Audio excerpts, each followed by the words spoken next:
Devil, Sage Art, Elemental Nirvana. They all looked at him in surprise. Neither the heroes nor his comrades were expecting to see the Whiskered Devil suddenly control the elements so wildly and staggeringly like this. And as it would be painfully obvious soon, neither did Naruto. Okay, good so far.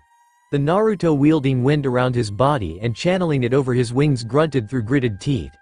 He struggled to keep a hold of the wind that was added alongside his natural energy and desperate for an outlet. Like balancing a dozen spinning plates on each arm that were falling off in different ways at the same time. He looked over at his clones. How about you guys? Can't hold this water for very long. The fire is starting to burn. How the fuck do you think it feels to have lightning coursing through your whole body? Hard. To move. Feel. Like. Statue.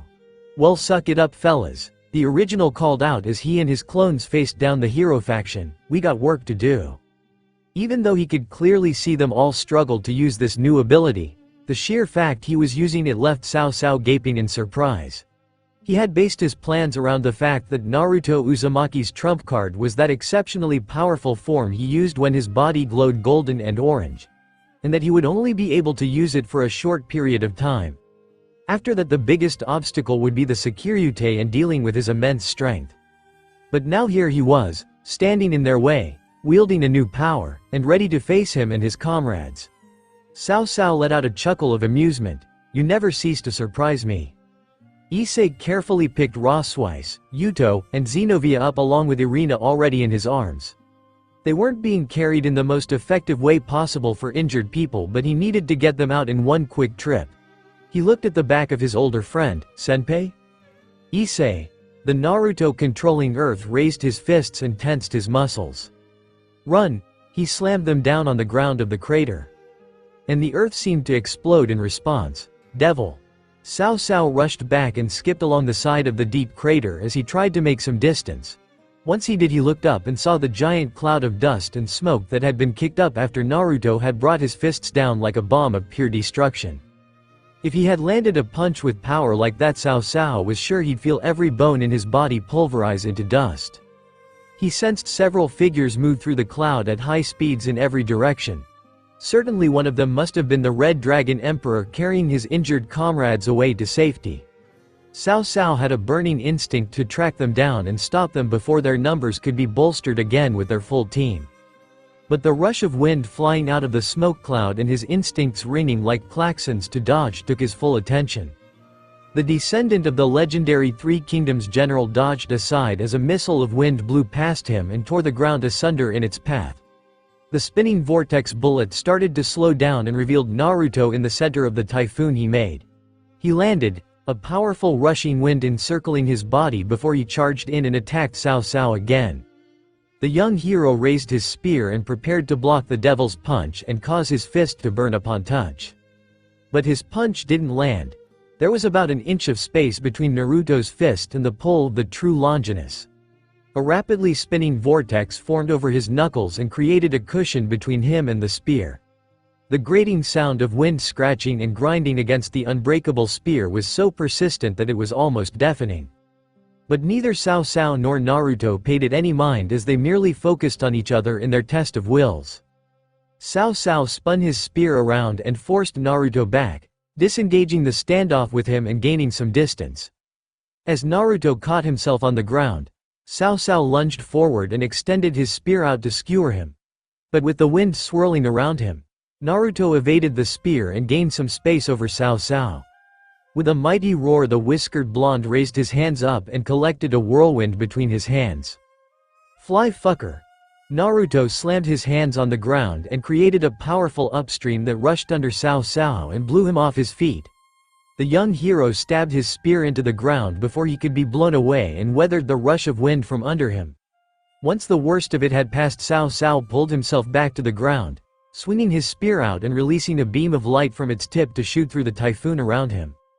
It cut a line through the crater and exploded to reveal Naruto again. They both stared each other down like animals ready to bash heads.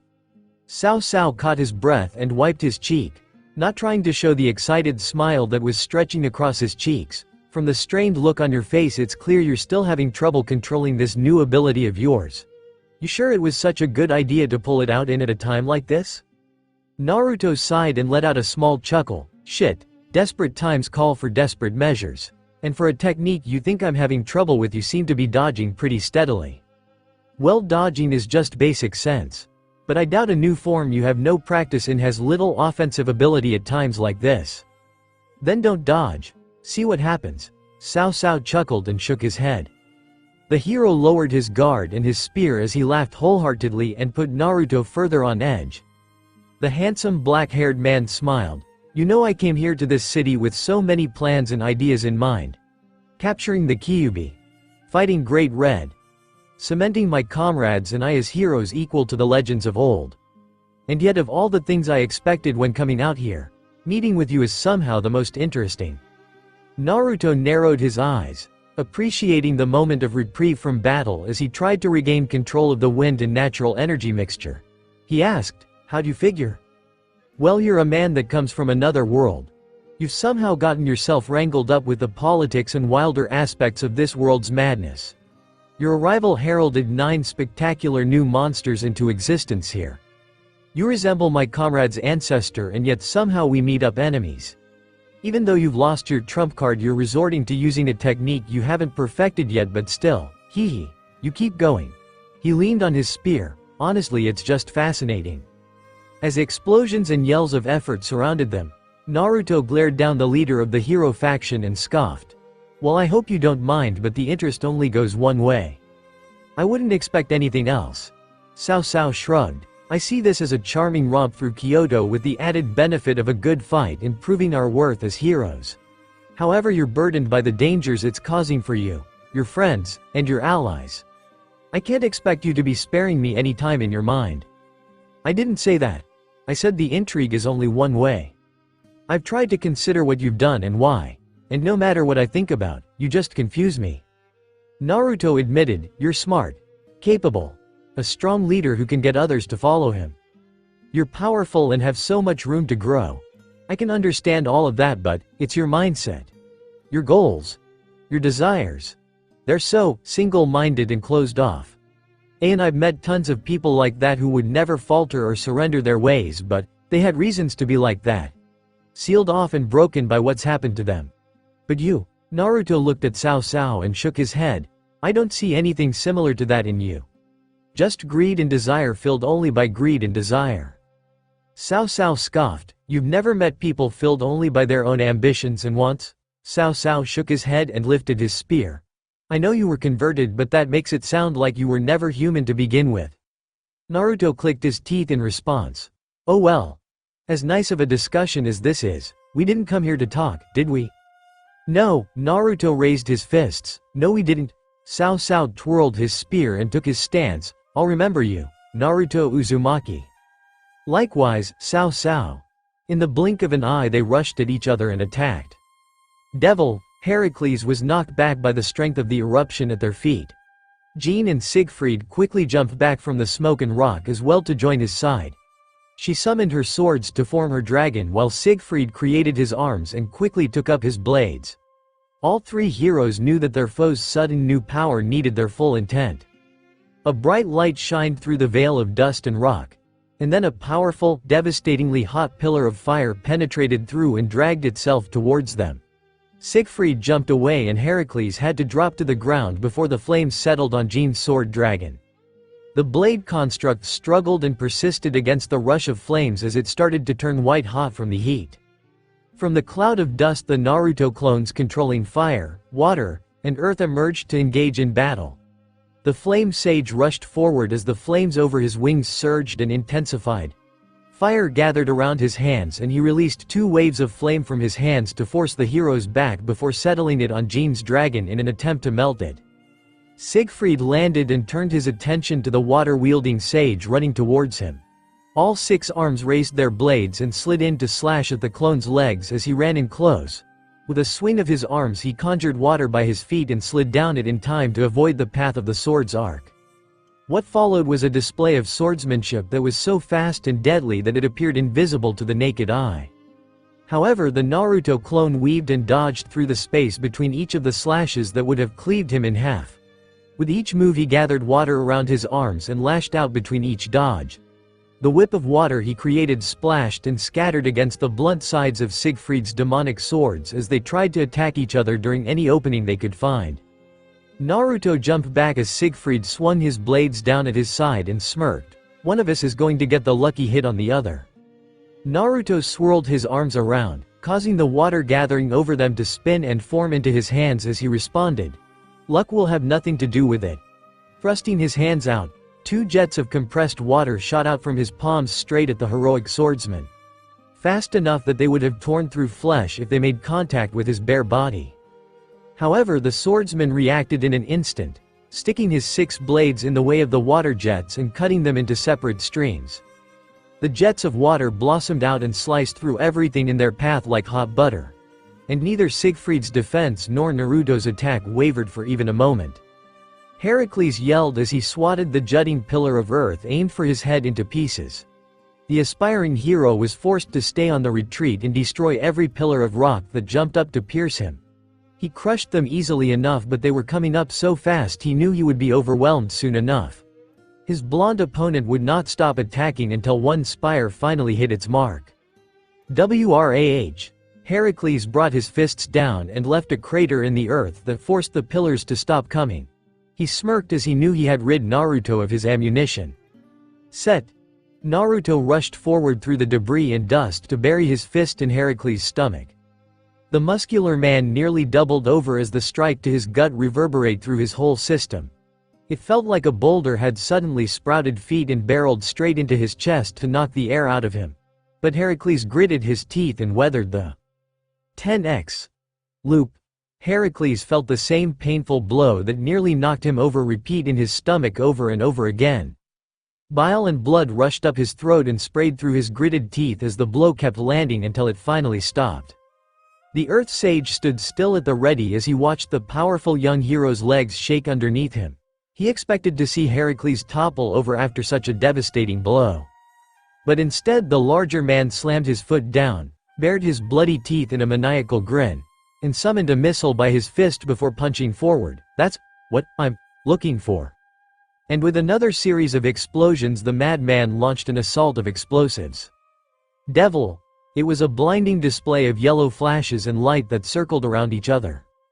Every time Minato vanished and transported to another knife, it was in time to see a surge of electricity gather around the whiskered devil's fist before he punched towards him. And every time Naruto released a bolt of lightning he struggled to contain, it was just in time to see Minato disappear before he sensed the young hero transport somewhere else. His attacks were forcing Minato to keep dodging, but at this rate he knew his lightning was going to go out of control before he ever landed a substantial hit. Well, time to poke a nerve. Oh, so all you're gonna do is run? Naruto patronized as he continued to release bolts of lightning in every direction he sensed Minato appear in. Is that all the great young hero can do?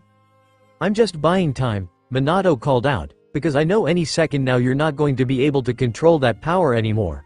I can't wait for the light show. I'm sure it will look amazing when electricity dries every pore and nerve of your body all at once. A hero's biding time because he's scared, oh how shameful. As if the devil marking the word boobs on you wasn't bad enough. He heard Minato click his teeth in response and knew he made an in. This kid might look like his father and have his jutsu, but if he was also related to some version of Naruto, that meant he didn't like getting egged on like that. The devil smirked as he continued attacking. Not only can't you beat the Red Dragon Emperor, but you're being humiliated by him too. Man, maybe you shouldn't have been so cocky earlier and killed him while you had the chance. Sure, laugh it up. But you're right, I should fix the mistake I made earlier. And I promise I will. Once I take care of you, I'll go after the foolish dragon, the rest of your gang, and then Great Red.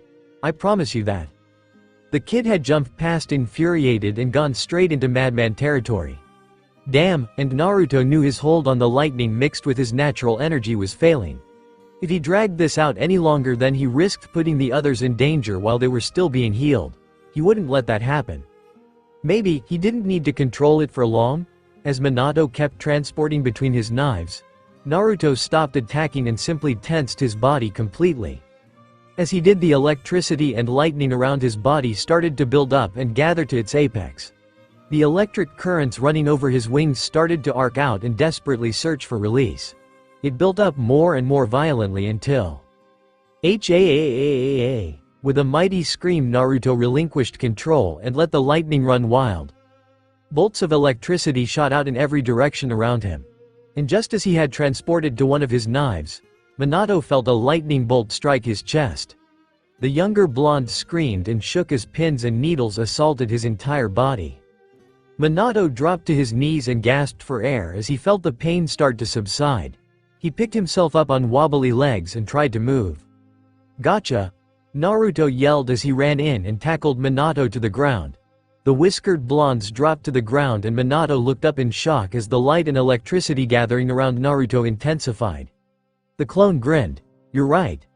I finally lost control. But let's see if you're still up and able to fight when I do." "Devil!" A massive bolt of lightning exploding from the crater drew Issei's attention back to the intense fight below. Naruto and his clones were holding off the hero faction, but he didn't know for how much longer. And off to the side, Saji's Vitra struggled against the Kyuubi, the giant slug, the powerful horse, and the vicious Tanuki. "Damn it, we're on the ropes." Issei grunted in annoyance at his own inability to help. He turned to see his injured friends bask in the green glow of Asia's twilight healing. "Asia, how's it looking?" "It'll still take time before they wake up, Issei-san," Asia answered. Ashamed she couldn't help them recover fast enough to help in the battle. "I'm sorry, but I can't help them any faster." Kuno looked over to where her mother was fighting in a scene straight out of a kaiju movie. Saji's dragon form was slowly but assuredly being overwhelmed by the combined forces of the Kyuubi and Biju attacking at once.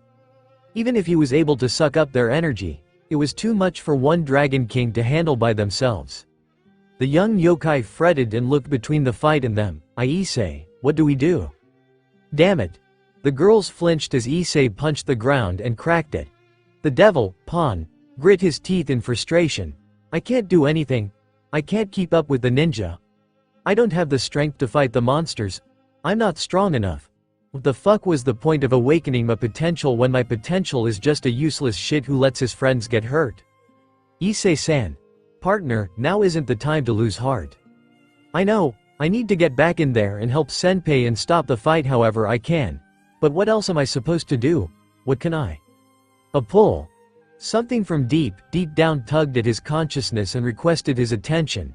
Just like before, he closed his eyes and sunk away into the depths of his mind. And when he opened his eyes, he found himself in the white mindscape he shared with the previous users of boosted gear. "Hey Issei-kun." He turned and found the former white dragon Naruto joined by Elsha and another man that seemed to have kept his consciousness unlike the others. The older whiskered man smiled at him with a clear hint of sadness and disappointment behind it. "Seems like you're in trouble." "Naruto-san," Issei addressed the blonde man sadly. "You know about your descendant?" "Yeah, we heard most of it through the sacred gear. I always wondered what happened to my family after I was gone." He sighed. "I guess I know now. And what's left of it, seems to hate my guts." Issei felt bad for the man.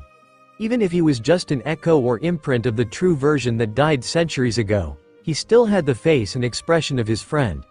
So he lowered his head as he spoke. I'm sorry I can't help your friend or stop your family before things get too bad." "Why can't you help?" "Because I'm weak.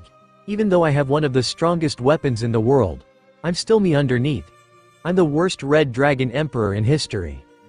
The echoes looked between each other as Elsha nodded. "Perhaps. You aren't the strongest or most capable Red Dragon Emperor. But then again, you aren't just a Red Dragon Emperor, are you?" "What do you mean, Elsha-san?" "I mean you're also the Oppai Dragon." "It feels so weird to hear you say that name in conversation."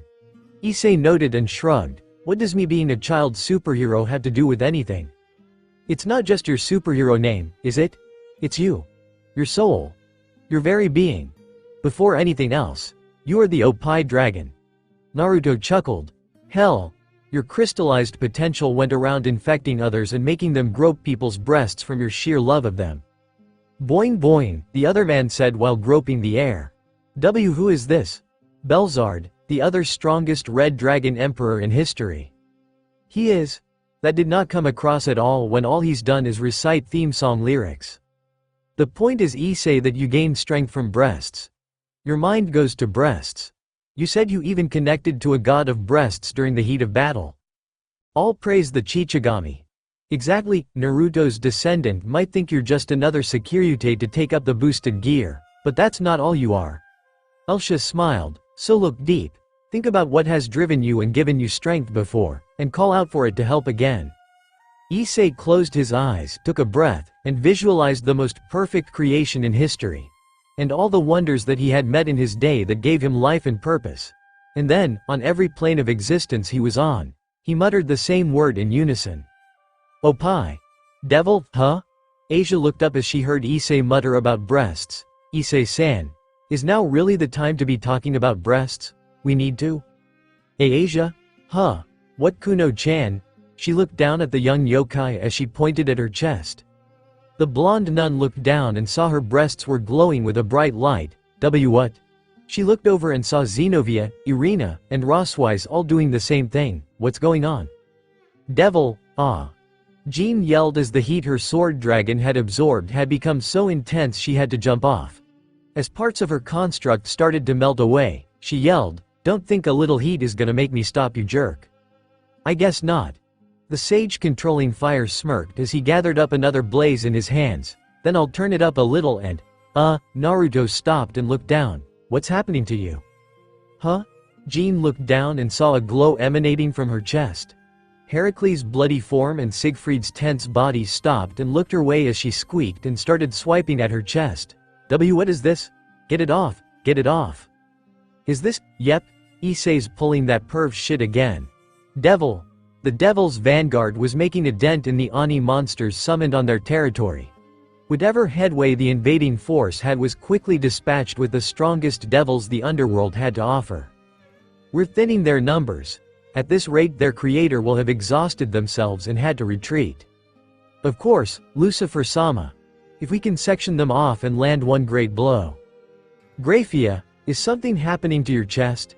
His queen looked down and saw her chest was glowing through her clothes. She could only stare down at it in confusion. Whoa, my boobies are glowing. Seraphal announced further down the line. Is Levi-chan perhaps reaching a new level of power in her time of crisis? Devil, darling, are you alright? Venelana tilted her head before she followed her husband's gaze. She looked down at her glowing chest. How peculiar. Devil, Gabriel-sama, is your chest glowing? Is it? Devil, what's going on?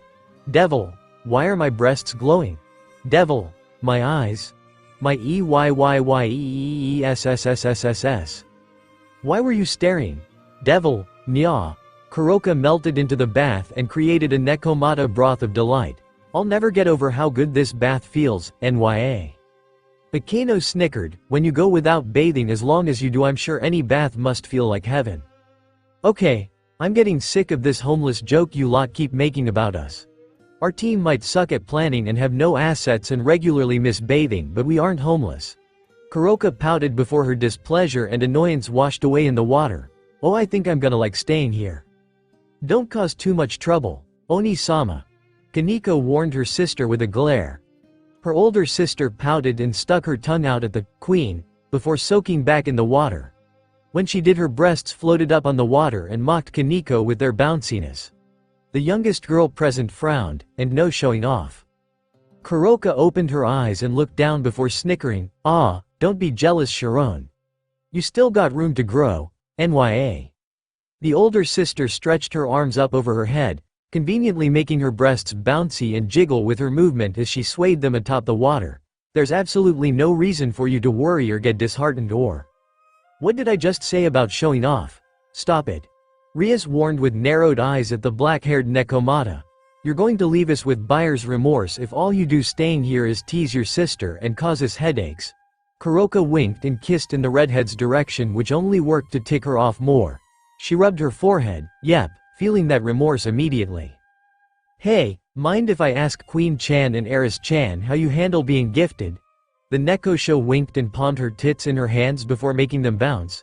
As fellow members of the Big Titty Committee, how do you handle carrying your girls around everywhere? Akeno stared at her stoically. That can't seriously be the new topic of conversation, right? We're going to be living together from now on. We should get to know each other better, NYA. I'll start. Kuroka dropped her breasts back into the water. I use my senjutsu to lighten their weight and make them less of a bother. You use your specialized technique. The one that set you on the path of a stray devil and made you wanted within the underworld. To make your breasts perky and not bother you, Kuroka clicked her teeth and winked Rias way, unbelievable. I tried to rub my shoulders and straighten my back as much as possible. Akeno answered. Rias and Kaneko looked at her oddly and she shrugged. What wouldn't hurt to answer? If all we do is be exasperated by every question she asks, then we're letting her win. See, she gets it. NYA, Rias grumbled before sighing. I used to do the same and try to wear the most comfortable bra.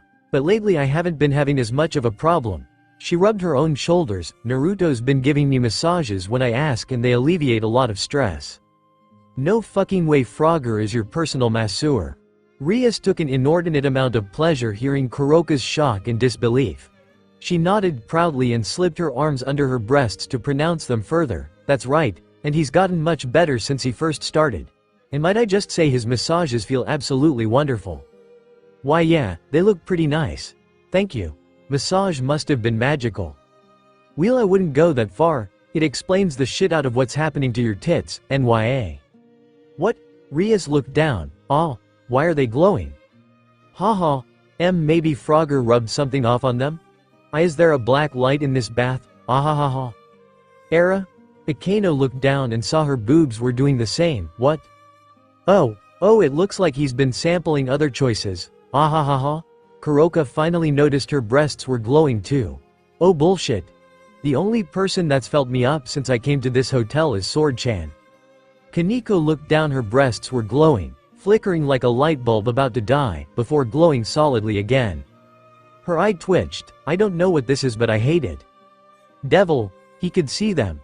Visualized in his head and given form in his mind. Every pair of breasts he'd ever seen or admired. Of every shape and size and form. Even ones he'd never seen before. They must have been breasts the people who carried his potential had seen before and left an imprint to carry over for him. So many pairs of tits in the world that he still needed to see and experience. Tears filled his eyes. They're beautiful. Now, do you think they will fail you? Never. Then let their strength carry into you. I feel it. Now take that power and claim it for your own. Issei opened his eyes again and returned to the battlefield. He looked around, seeing the beasts fight and the heroes be kept busy and Asia healing the others while her breasts glowed. So beautiful. So perfect. So full of potential and power. Issei-san. What's happening? He smiled behind his helmet and stood up. I'm off, Asia. Time to end this. He stepped up to the edge of the crater. You ready, Diedrich? What's happened, partner? You have confidence, women's breasts are glowing, and I have a sinking feeling that these things aren't unrelated. What can I say, buddy? I've been enlightened. Ready to get started? Issei held his hand to the sky. Breasts, around the world, give me your strength. Why? Why are we actually getting stronger from this? Why is this my life now? The jewels on his body glowed and emanated with power. A rush of energy and aura revitalized his body and sent a shockwave. It was such a massive increase in power that even the others in the dimension lost had to stop and watch as power welled up and spilled out of him. What? That can't be. Cao and Naruto paused to look at the swell of red energy making a pillar at the top of the crater. How can he have that much power? Naruto smirked as the wind eased around him. After the shit that fucking marble caused me, this better be worth it. Wow. Issei marveled at the energy coming off him. Diedrich, is this you? That's right, partner. I haven't felt this much power return since the Juggernaut drive. You're lucky. Reaching this level of power before required a sacrifice of mind and soul. The Juggernaut drive was forcing the release of power like this at the expense of sanity. Issei gripped his fists. But you and me, even if it's just for a little bit, we can reach this power. Wonder what that says about our compatibility. Let's go. Issei filled his lungs and roared to the top of his lungs. Promote Welsh Sonic Boost Night. Minato lifted himself up out of the crater Naruto's kamikaze lightning bolt had left him in. He turned to the flash of energy going off behind him and looked up to see the Red Dragon Emperor's body was wreathed in red and green energy. Suddenly it vanished and revealed a much leaner, thinner suit of armor around Issei. Minato stared at the change in form in confusion. It was so much smaller and less bulky that there was no way it had the power it did before. Wary of what his foe might do, Minato focused on his foe as he grabbed a knife and threw it. Issei disappeared in a blur, rushing at Minato and grabbing the knife mid-air in his rapid dash towards the blonde. Minato panicked and transported to the knife, stopping by Issei's side as the red dragon barreled through the space he had been in like it was nothing. He stared at Issei's back as he turned to look at him and crushed the knife in his grasp. I see why you like moving so fast. It's addictive. A vein pulsed in Minato's temple. Bastard. Hey, all you pricks. You've been running around doing whatever you want this whole fucking time. Well, guess what? That ends now. Some bulk returned to the armor around his body as his power surged. Welsh Blaster Bishop. 2 giant cannons formed on his shoulders and pointed them at the hero faction. Take this. For all the shit you've caused. Dragon Blaster. 2 massive beams of energy released from his blasters and annihilated everything in their path. The heroes had to quickly jump aside and avoid the incoming blasts that carved through the landscape all the way to the edge of Dimension Lost. Once they hit the end, the explosion rocked the very foundation of the dimension they were locked in and shook the ground beneath them. Heracles felt a bead of sweat run down his face. Goddamn. As the blasters vanished off Issei's shoulders, Naruto used the wind to help him fly over and hover by his side. Pretty good move. Also, I'm really glad this isn't the real Kyoto because we could not hide all these craters and trenches we've been creating. Senpai, I'm sorry. Issei apologized as he looked at the giant furrows he had created with his beam attack. I think your clones were caught up in my blast and I destroyed them while going for those douchebags. I should have aimed better. We really could have used the help. Naruto looked in the direction of his path of destruction. He smirked deviously and chuckled. Oh, don't worry about that. I'm sure it's fine. The wind under him started to go uneasy as he frowned. Shit, I'm running out of time. Wind's the easiest element for me to control and I don't think I've got much longer controlling it in Sage mode. Me too.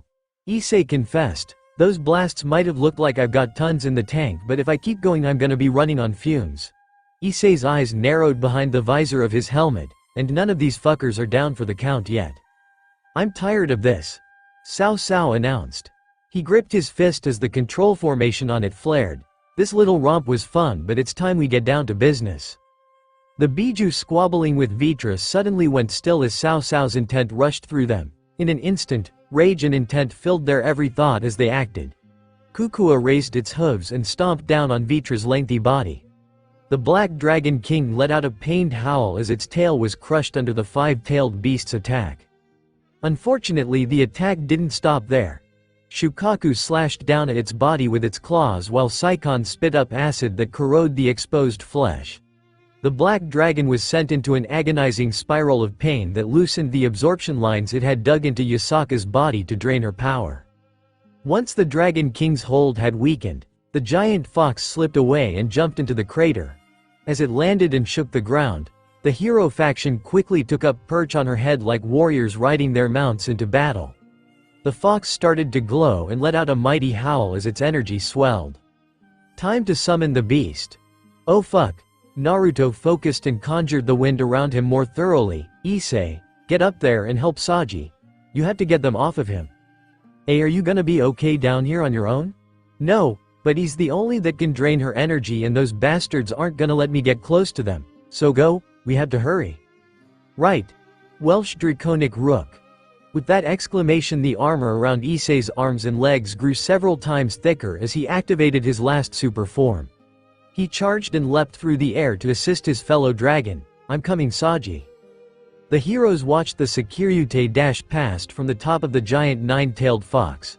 Cao Cao looked down at Naruto as he stood against them as their sole opposition and chuckled. Are you sure this was the best idea? I've been impressed by the actions beforehand, but this might just be foolish. Shut the fuck up and let her go. No, Cao Cao spun his spear around and pointed its tip at him. A beam of light shot out and Naruto was forced to dodge aside. In the rush of the moment, Naruto started flying in and glided over the body of the giant fox. Yasaka roared and started stomping around in order to crush him. Torrents of foxfire trailed after him in hopes of burning him alive, but the blonde devil evaded while sailing over her body. Minato's concentrated lightning, Heracles' misses, Jean's blades, Siegfried's aura, Cao Cao's light beams. He was beset on all sides by his foes trying to swat him like a gnat out of the sky around them. But Naruto dodged and avoided their path and he flew by Yasaka's head. As she prepared to blow fire at him, he whispered, "Sorry about this." With a turn of his hands he channeled wind cage. A barrier of wind formed around Yasaka's head, but instead of assaulting her with razor-sharp blades of wind, Naruto tried to deprive her of breath for a moment. The fox struggled and tried to break out as her legs weakened underneath her. Cao Cao chuckled, trying to choke her out. Huh? A simple tactic to avoid hurting her, but I'm afraid it's too late. A bright glow cut the sky and peeled it open. Naruto looked up at the split in the sky and felt dread fill his chest. Oh no. Hee hee, Cao Cao smirked victoriously, there he is, Great Red. They all looked up as a silhouette appeared through the bright light of the opening and slipped into their world. Giant and powerful and serpent-like in appearance. Naruto quirked an eyebrow. Is that the same dragon I saw? What? Wait, no. No, that's not Great Red, that's Yu Long. Cao Cao's panic became clearer as the full body of the dragon emerged from the other side of the tear in the sky to join them. Its body was a resplendent shade of jade that nearly blinded them with its glow. And although it was hard to see, there was someone riding on the back of its body as they flew in. Why? Cao Cao called out irritably, why are you here instead of Great Red? He stabbed True Longinus upward and extended it to skewer the spindly dragon.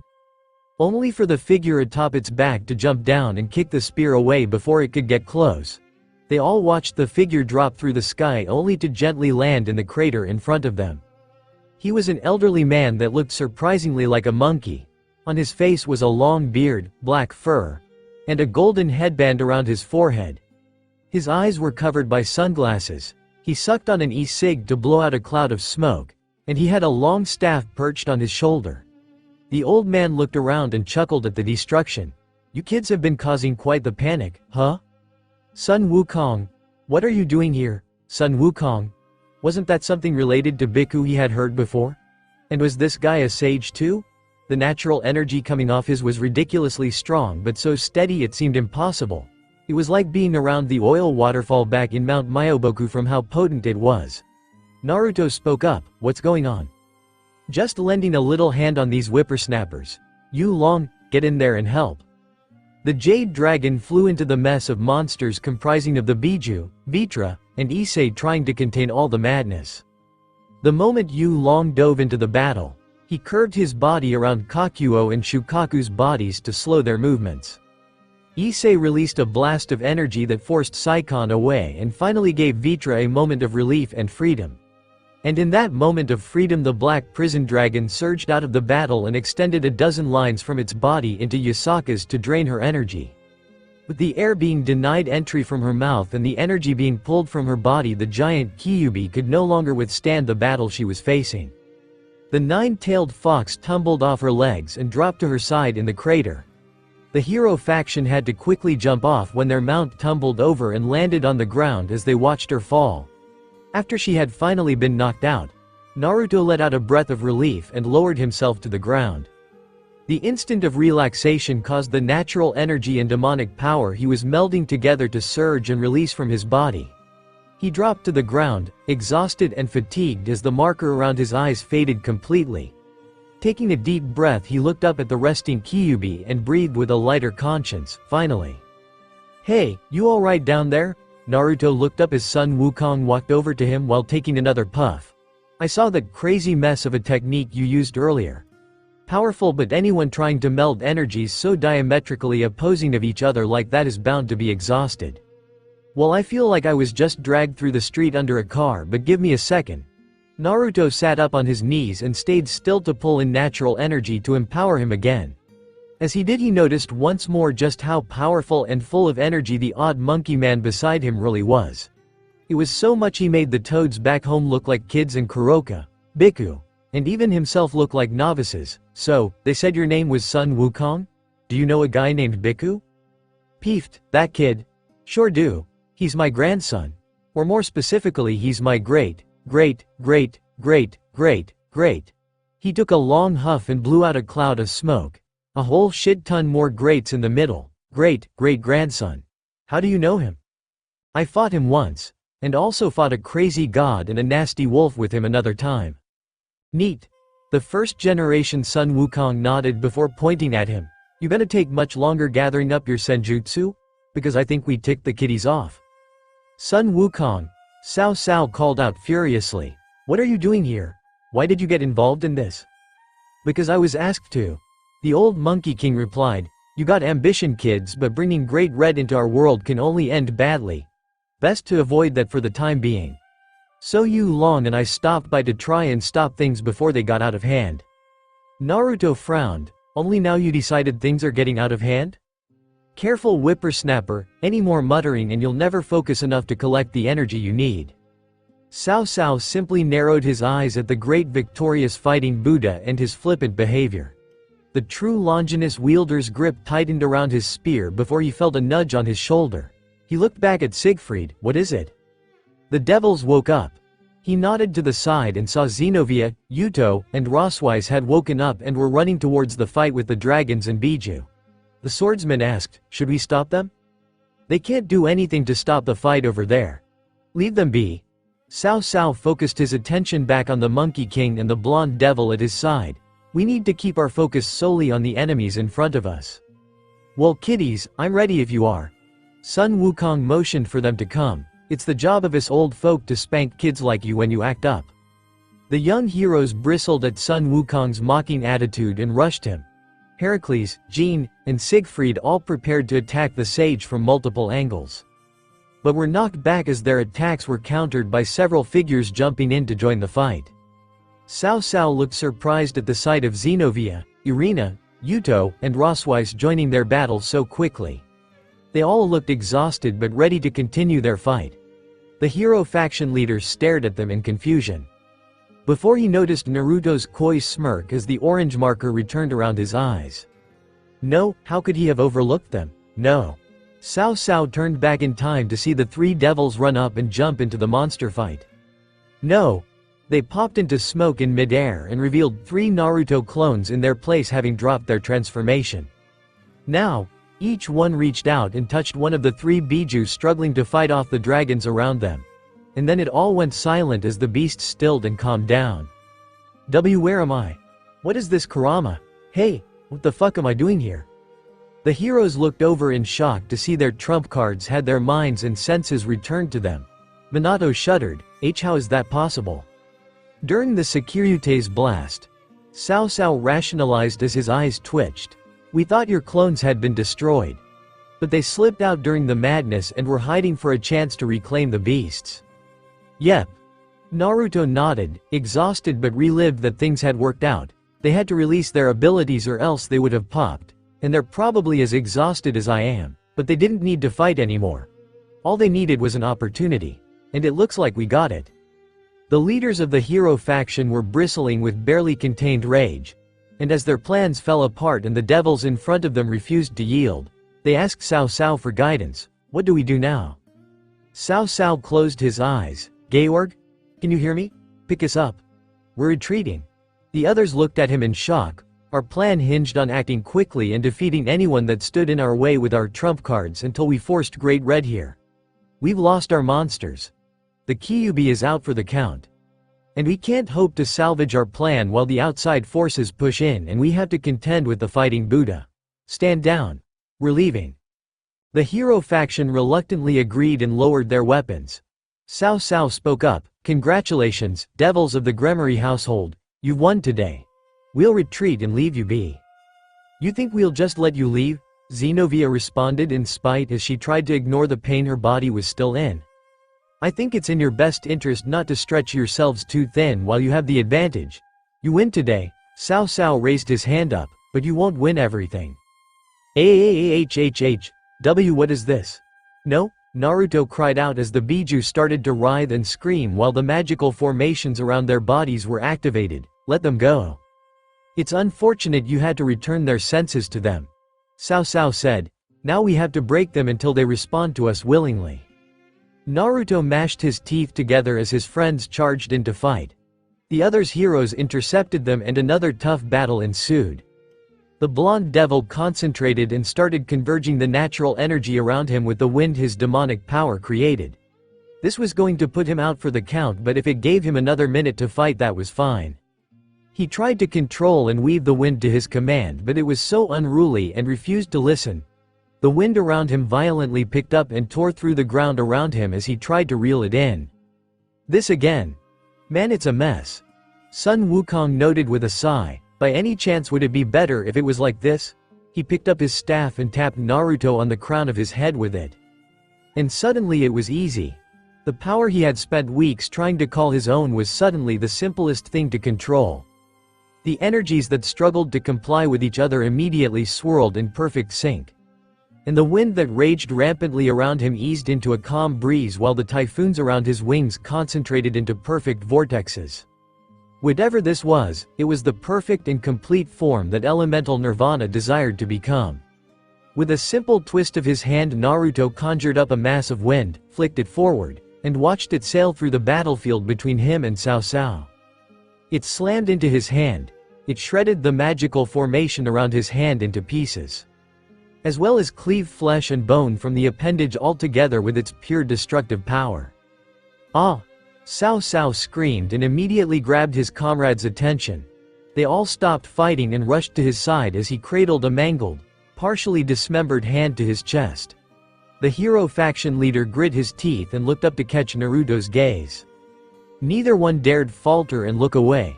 Cao Cao nodded. Until we meet again. The space under them glowed and the hero faction vanished before the fighting could continue. And all that was left of the battle were the participants, still shocked to realize they had come out of it alive. Hey, Shukaku called out. Someone tell me what the fuck is going on. Devil, hold still. Hold still. Sun Wukong tapped his staff against their bodies as the magical formations that had been controlling them broke apart. He nodded. Good as new. You're welcome. I'm still not totally sure what's happening here. Kakuo spoke up. Matabi and Isobu said they've been living here for a while, but how did we get here in the first place? You were apparently picked up by this super powerful dragon who looks like a half-naked lowly girl. Issei answered. And before that apparently you were the center of a big rock that exploded? Honestly, I can't remember much of Senpai's story. World's crazy like that. The Monkey King replied as he walked over to the devils and angel recovering under Asia's healing. Hey, little angel lady, can you lean over for a second? Huh? Just need to get something. Irina complied and leaned to the side as Sun Wukong touched her ribs. She giggled at the ticklish feeling before he pulled his hand away, drawing out a set of jutsu letters that faded into nothing when they hit the air. There. Now that little ninja brat won't be transporting to your side whenever he's close. Oh, I forgot about that. Thank you so much, Sun Wukong-sama. If that thing was still there, we could have been attacked at any point. Xenovia shuddered at the thought. What a terrifying ability. I don't think it's all powerful like you kids think. He's still pretty young, so there's probably a limit to how far he can transport. Wherever they ran off to, he couldn't just reappear here right now and take his revenge on you. The Monkey King took a quick puff, and he's still pretty inexperienced. He was so focused on the fight and defeating the Sage Kid and Securite that he didn't use the link he had to you to just appear and kill all of you while you were healing. But you shouldn't risk that chance again, because unless you kill those kids they'll only get stronger. Good to know. Issei sighed and looked around. The dimension-lost barrier they were in was still up, but the Monkey King said he could get them out whenever, so that was fine. Saji and Yu Long were exhausted while the rest of the occult club were being healed. And the Biju were getting caught up by Kurama and the others in whatever mindscape they used to talk. Once they were out, they had to reach out to Azazel for support, but the only thing left to take care of. Mother, please wake up. Kunu's cries carried out from deep within the crater and broke his heart. He stepped to the edge and walked down it to see the giant fox bathed in Asia's healing glow but still not waking up. The little yokai was at her side calling out to her while Naruto stood by and watched over them. I'm sorry I couldn't wake you up properly, please just wake up. Issei stopped by Naruto's side. Any changes? No, the blonde answered grimly. I don't know what to do to wake her up. Between Cao Cao suppressing her thoughts, Saji draining her energy, and me basically refusing to let her breathe. Senpai. Issei said sadly when he noticed the derision in Naruto's voice as he spoke. You were just trying to stop her. Yeah, well, it'd suck if we came all this way and couldn't keep our promise to Kuno. They stared at the back of the little girl calling out to the giant fox. Hey, Issei-kun? He heard Naruto speak but didn't see his friend talk. The young pervert closed his eyes and contacted the spirit in his sacred gear. Naruto-san. What is it? I know it's a lot to ask, but do you mind if I take control for a sec? Huh? Please. I really need this. Yeah, of course. The jewel of boosted gear glowed brightly, and Naruto watched in shock as Issei's body changed under a green light. Devil. She woke up a few days later, her body in a broken mess that she could barely handle even in a prone state. Her attendants quickly came to her side to check up on her. They fed her and kept her thirst quenched as they told her the fighting had come to an end. Her heart dropped as she asked what happened to her friend. The looks of heartbreak on their faces told her all she needed to know. Naruto hadn't survived the encounter with the Red Dragon. Devil, in her denial and shock, she kept asking about his family. The last thing he asked her to do was protect his family from danger until he returned. But he was gone now, and she had lost sight of them during the fight. She requested people go out looking for them, that news of their disappearance be spread out.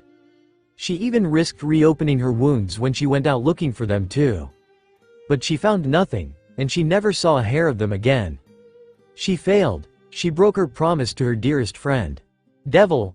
There was a ceremony for him and his family, but there was no body to bury even after all this time. And she couldn't bring herself to go pay her respects. She didn't eat. She barely drank. All her attendants tried to help her, but there was nothing they could do.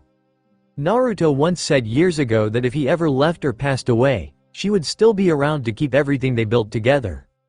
Well, looks like he was wrong to trust her again. Devil. One day she finally stepped outside. Hungry. Tired. Emotionally drained. For the first time in weeks she finally stepped outside and walked the streets of her home. She ended up at their burial site.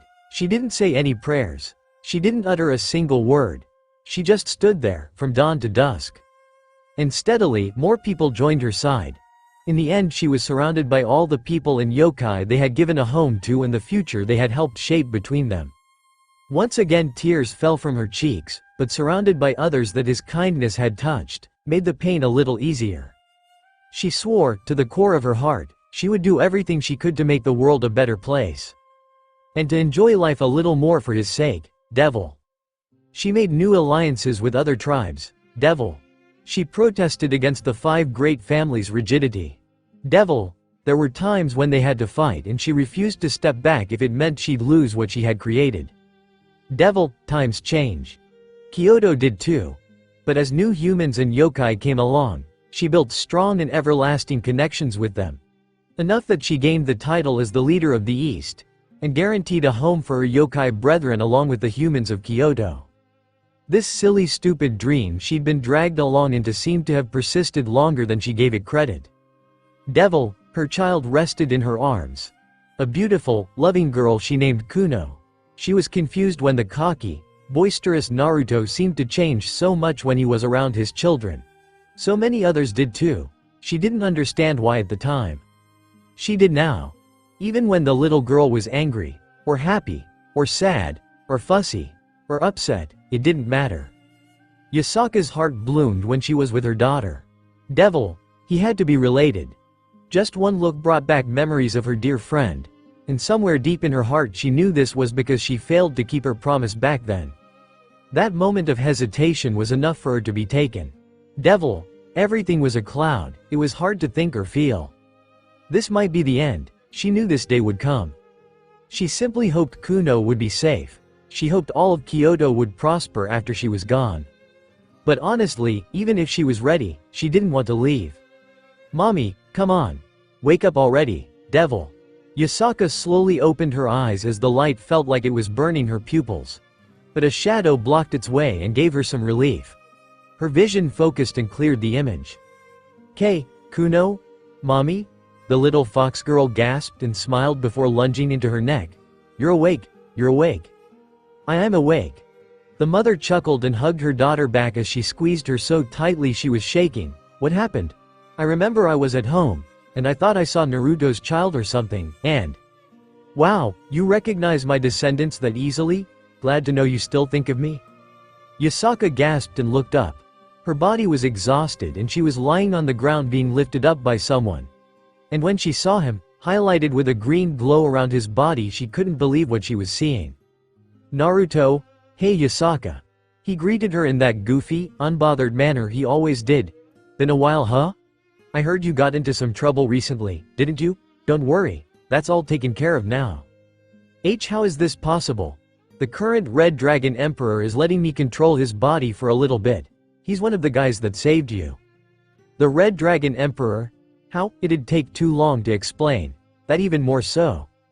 He looked back and Yasaka followed his gaze.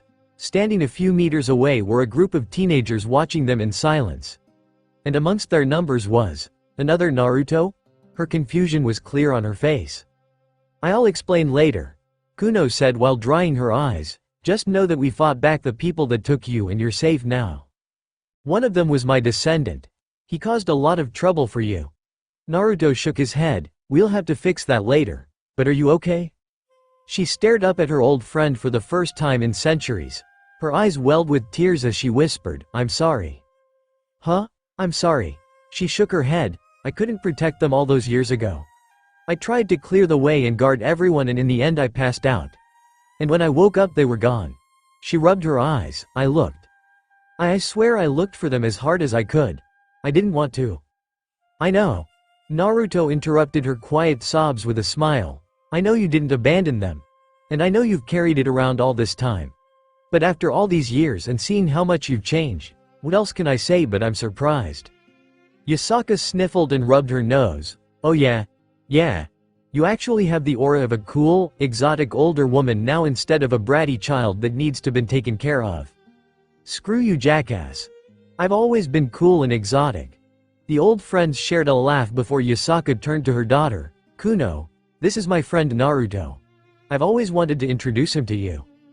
Kuno sat up a little straighter and ignored her puffy red eyes. It's nice to meet you, sir." "And you too." Naruto grinned and looked down at Yasaka. "Looks like you've started to enjoy life a whole lot more since then, haven't you?" Yes I have."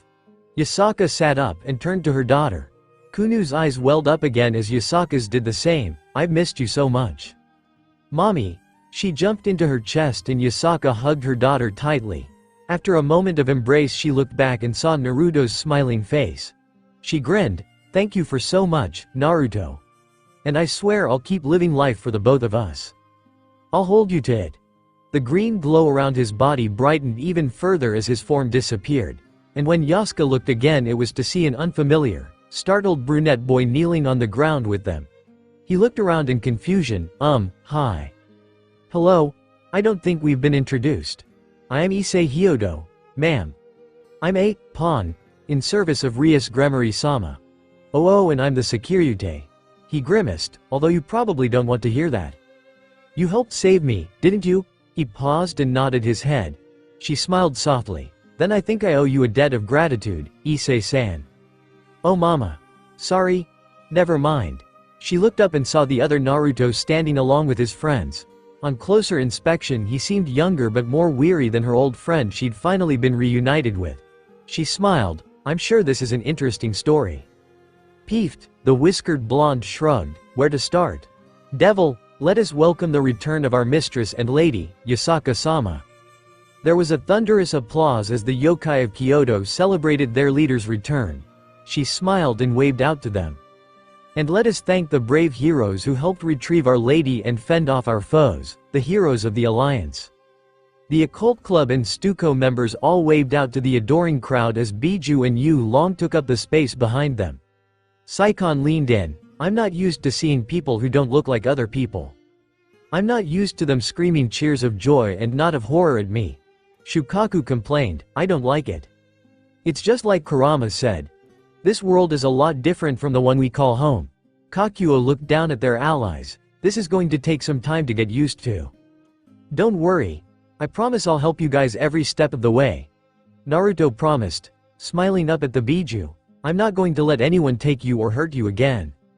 It's going to take some time to find places for you all to live.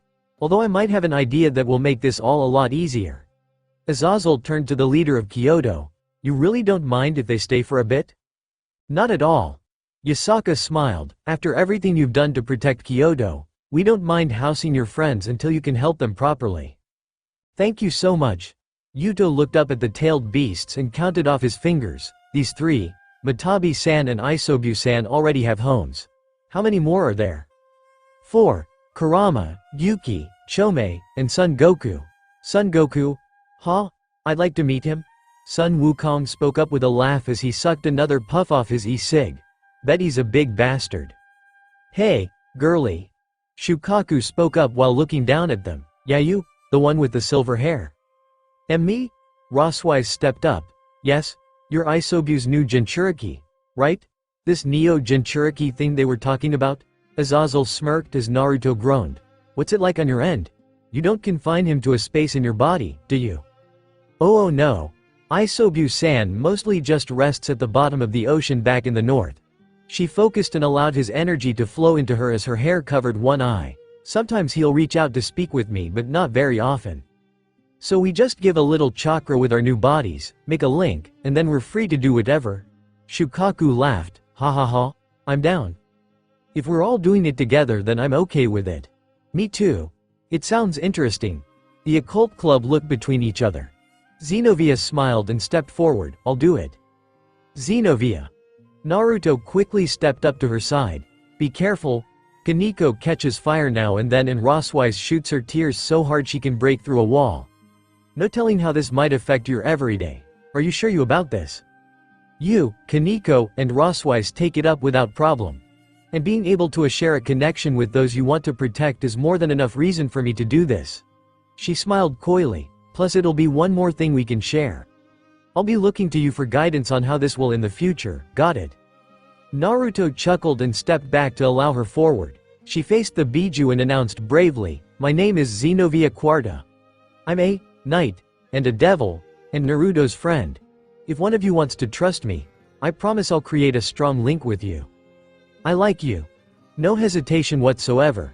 Kakuo leaned down and raised his hoof. I hope you and I get along in the future. Xenovia touched his hoof and he channeled his chakra into her to create a connection. Her body was enveloped in steam and seemed to disappear before it faded off of her. Her eyes had become a little sharper as she faced her friends. Opening and closing her fists, she smiled. I like this. Should I do it? Irina offered. I'm not sure what Michael-sama wouldn't want with this, but I don't want to let my friends down. She looked between the giant Tanuki and Slug, although between my choices. I'll do it. Asia stepped forward. My name is Asia Argento. I am a bishop and a former nun of the church.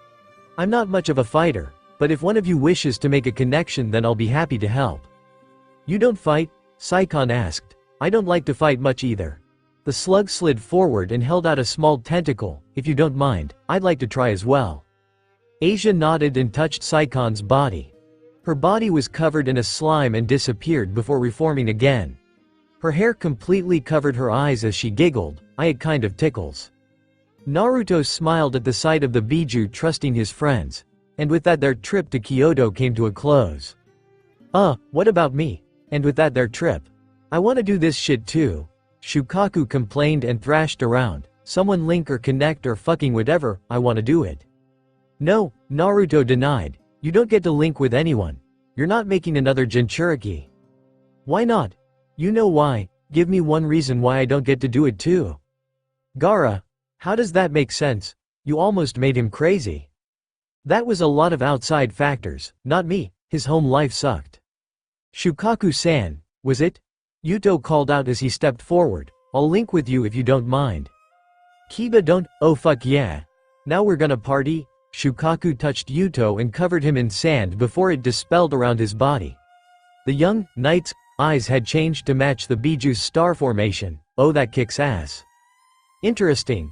Yuto noted. How'd I look? You poor dumb bastard. Well, that doesn't inspire confidence, devil. They were boarding onto the train to take them back home. Many of the students were talking about the fun they had during the field trip to the ancient capital of Japan. But there was also a lot of talk both here and worldwide about the breast glowing phenomenon that happened to so many people. Yasaka smiled and nodded to the occult club. If you ever feel like coming around again, just tell me. We'll be happy to receive you. We appreciate that, Yasaka Dono. Azazel nodded back. And you're sure you'll consider our proposal to join our alliance? If you still need more time to recover? I like the idea. The Kyuubi smiled. I've been working a long time towards improving relations between humans and yokai around me. Makes sense the next step would be to reach outwards. Hey, glad to see others are aiming for peace too. Issei and Naruto lagged behind to speak to the leader of Kyoto. Issei looked around. Is Kuno still not here? I'm not sure. I know that girl wanted to say goodbye, but I thought she'd at least show up. Yasaka sighed. She stopped by earlier to drop off a letter. You didn't see her? I don't think we did. Then maybe she's just embarrassed. Oh, that girl. Yasaka smiled. Thank you both for looking out for her in my absence. Your guidance did so much to help her through the worst of it. It was our pleasure. She's a sweet kid. We were happy to help. I'm glad to hear it. Yasaka smiled. Issei-san, if you stop by again sometime, I promise to accommodate you properly this time. Oh, don't make me promises like that. My imagination will go wild. Yasaka finally turned to Naruto and stared at him. The whiskered blonde shrugged uncomfortably. Sorry if this is too weird for you. I'm sure seeing the face of your old friend standing in front of you like this isn't something you ever expected to happen. If you'd rather not get any bad memories. Yasaka immediately grabbed his head and pulled him into a hug. Naruto was smothered by her gargantuan boobs as the yokai giggled. You're all bashful and shy. You're like a younger brother I finally have the chance to tease. Oh, this will be fun. Senpai. You lucky fuck, I wanted to die in that valley. Zenobia stepped out to call for her friends and saw the odd sight. She sighed and undid her top. Looks like the bold approach it is. Zenobia-san, no. Devil, welcome back, Rias exclaimed as she hugged every member of her club in a line before landing on Naruto. She squeezed him and kissed his cheek as she smiled. I've missed you all so much. We missed you too. Your field trip ending up being crazier than we expected. Akeno noted from the couch, are you all okay? I'm so tired. Irina cried out as she plopped down on the couch as well. Akeno lifted her head and rested it on her lap where she gently patted the angel's head. I want to sleep the rest of the week. It was a more trying experience than expected.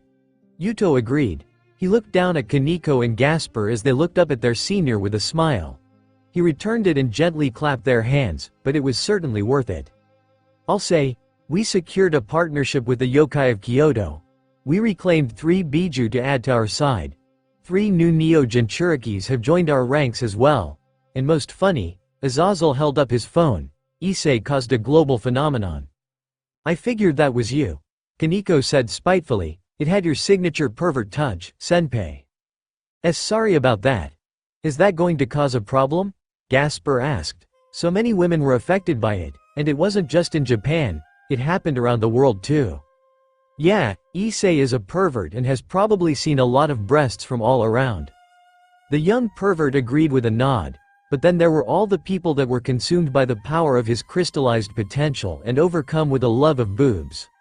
All the breasts they've ever seen or spared a glance to or looked at were added in as well to the giant pool of consequence.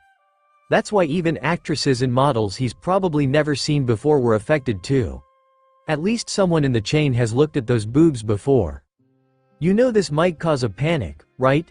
And, of course, with any strange phenomenon and worldwide spectacle that happens that people can't comprehend, here come the memes.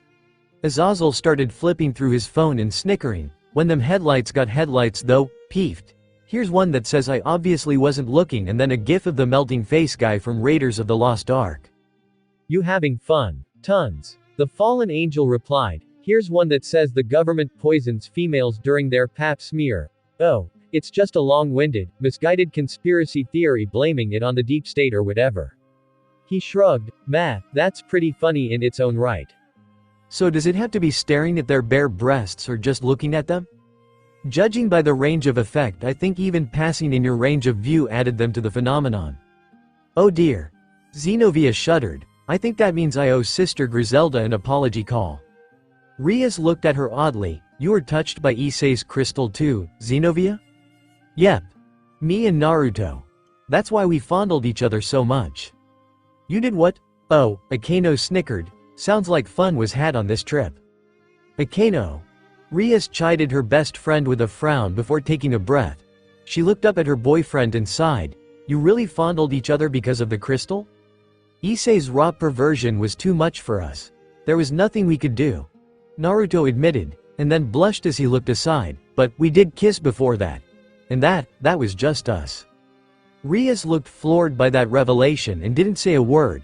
Some looks were given to Zenobia as she raised her fists in victory.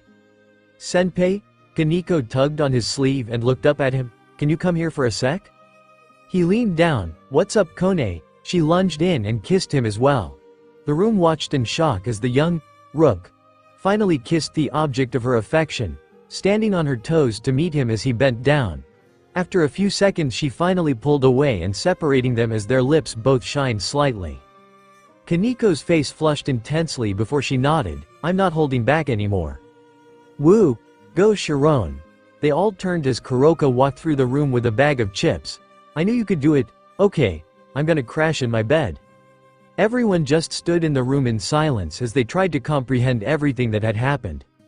A gentle rustling coming from their side drew their attention to the bags they had dropped off when they had come back. Issei's bag shifted and moved around before something inside expanded and grew to the point it couldn't be contained. His duffel bag popped open and Kuno took a desperate gasp of air with a dirty sock hanging on her head. The little Kyuubi sniffled with tears and looked up at them. It smelled really bad in there. 2 seconds since the last crazy shit happened. Safe to say we're past the worst of it. Omake. Meanwhile, so what were you doing when it happened? I was having dinner with my family. We were talking about maybe taking a vacation soon and then they just started glowing. Well, it happened for me when I was out shopping. All the women in the store just freaking out as their chests glowed until it suddenly stopped. She looked up at her friend. Take it off. She nodded and pulled her arms out of her sleeves before slipping her chest out and sitting on the examination table half naked. As her friend did her checkup and carefully examined her breasts, she asked, "Have you figured anything out from the checkups?" Not really. We have the women getting examined everywhere and it seems like it's just the same thing over and over. Their chests glowed for a few moments before it suddenly stopped. She nodded and stood up as she jotted something down. The only noteworthy thing is that our village seems to have been the center of it. What do you mean? I mean, we've gotten reports that other women outside the village experienced the same thing at the same time, but it was so much more scattered and infrequent. But compared to us, it was like every other girl's breasts were lighting up. Her friend put down her clipboard and shrugged. The other villages are reaching out to see if we have anything, but we're clueless. It was really strange, wasn't it? It was. She giggled, but not without some funny bits. Apparently when it happened to Tsunade-sama, they were like torchlights being shined in everyone's faces. Some people almost went blind. Hey, shows them for lingering. She fixed her top back over her chest and remembered what it felt like when it happened. It was warm. What? When my chest glowed, her hand gently fell over her left breast. It felt warm for a moment. It did? She looked over her notes. I didn't see any burns or irritation of the skin. That's odd. Can you keep me updated if anything changes or feels off? Sakura, we need to hurry the line up. Are you okay in there? I'm fine, Shizune-san. Just finishing up. Her pink-haired medical examiner smiled and shrugged. I don't think we're gonna find whatever caused this. But just rest for a bit, okay? She nodded and stood up as she made her way out. As she did, she saw the long line of women all getting set to have their examinations. Tales and stories about what happened when their chests glowed was all they could talk about. Honestly, it was such a strange occurrence that no one could explain. Not doctors. Not specialists. Some of her fellow clan looked at her with the Byakugan but couldn't find anything. And yet, that warmth. It was so strange and sudden and familiar. The last time she felt warmth like that was when… Hinata. There you are. The blue-haired girl turned as her teammates came running over. Kiba-kun, Shino-kun. What are you doing here? She reached down and gently rubbed Akamaru's head as the big dog stepped up to her side. Did you come to check on me? Well, we have every right to be concerned. When a comrade is affected by some strange phenomena and no one has an answer, we can't help but worry. Yeah, so anything? What did Sakura say? Did they figure out what caused it? Hinata shook her head. Nothing they told me. This is so weird. Kiba rubbed his brow before shrugging. Meh. Nothing we can do about it. Hey, we're going to Kurenai-sensei place. Wanna come? Sure. Did she glow yesterday too? Yes, but Mirai did not, so that is fortunate. Small miracles. Come on, let's get going. Woof, good idea. Let's grab something to eat on the way over. Hinata followed her friends to their teacher's home as her mind continued to linger. Apparently no one else felt the warmth she did in her chest when it happened. Or if they did, they didn't realize or recognize it. It felt, kind of like holding his hand back then. Devil. Devil. A small fox ran along the top of the building adjacent to the hotel the Kuo students stayed in during their time in Kyoto. She jumped off and carefully landed from spot to spot until she reached the street. And when no one was looking, she slipped inside to find her target. There were suitcases and duffel bags filled with students' belongings lined along the floor by their rooms. They were there so they could be picked up by the attendants and loaded onto the bus during their trip to the train station. Which meant it was almost time for their saviors to go home.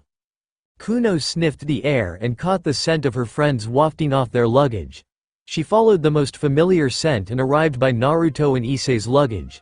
She transformed into her human form and started to unzip the red bag belonging to Issei. With a small smile, she reached into her pocket and pulled out a short but sincere letter for her friends and everything they did for Kyoto. She slipped it in the bag and smiled. Thanks for everything, guys. This haul too? Yep, there should be a few more. Kuno flinched and looked around when she heard the unfamiliar voices come from the corner. She immediately turned into her fox form and was prepared to run before she realized she was in a dead end. The only way to escape was in the direction the voices were coming from. In a panic, she jumped into Issei's bag to hide until whoever was coming left and gave her an opening. There they are. Oh, this one's open. Geez, kids are so forgetful. The zipper was closed over her and she suddenly felt the bag she was in lift and get carried away. Kuno panicked and squirmed inside the enclosed tomb of stinky and sweaty clothes. Really stinky. It was so bad everything went dark for the next few hours. Devil, and that's the last thing I remember. The little yokai solemnly said as she sniffled and rubbed her eyes. I passed out and just woke up here.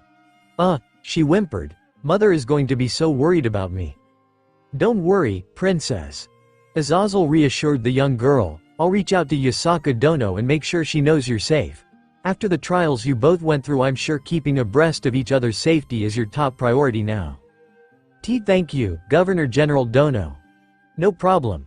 He snickered, but then again, how could I miss the opportunity to see how this all plays out? Kuno sniffled and then turned her attention to the group of the occult club she had owed so much to. Or more specifically, she noticed just how tense and uncomfortable the atmosphere had become. The saviors of Kyoto no longer had the kind and soft expressions that had helped her solidify through the unsettling period when she was separated from her mother. Issei looked pensive and ashamed while Naruto was stone-faced after returning home. Both men sat across from a group of devils that hadn't joined them on their trip to Kyoto. Akeno looked down at her phone and sighed. You know, it's not uncommon for the actions of the supernatural world to slip through into normal life. I mean, we had to take care of it when you fought the White Dragon and caused that huge explosion out of town. Alright.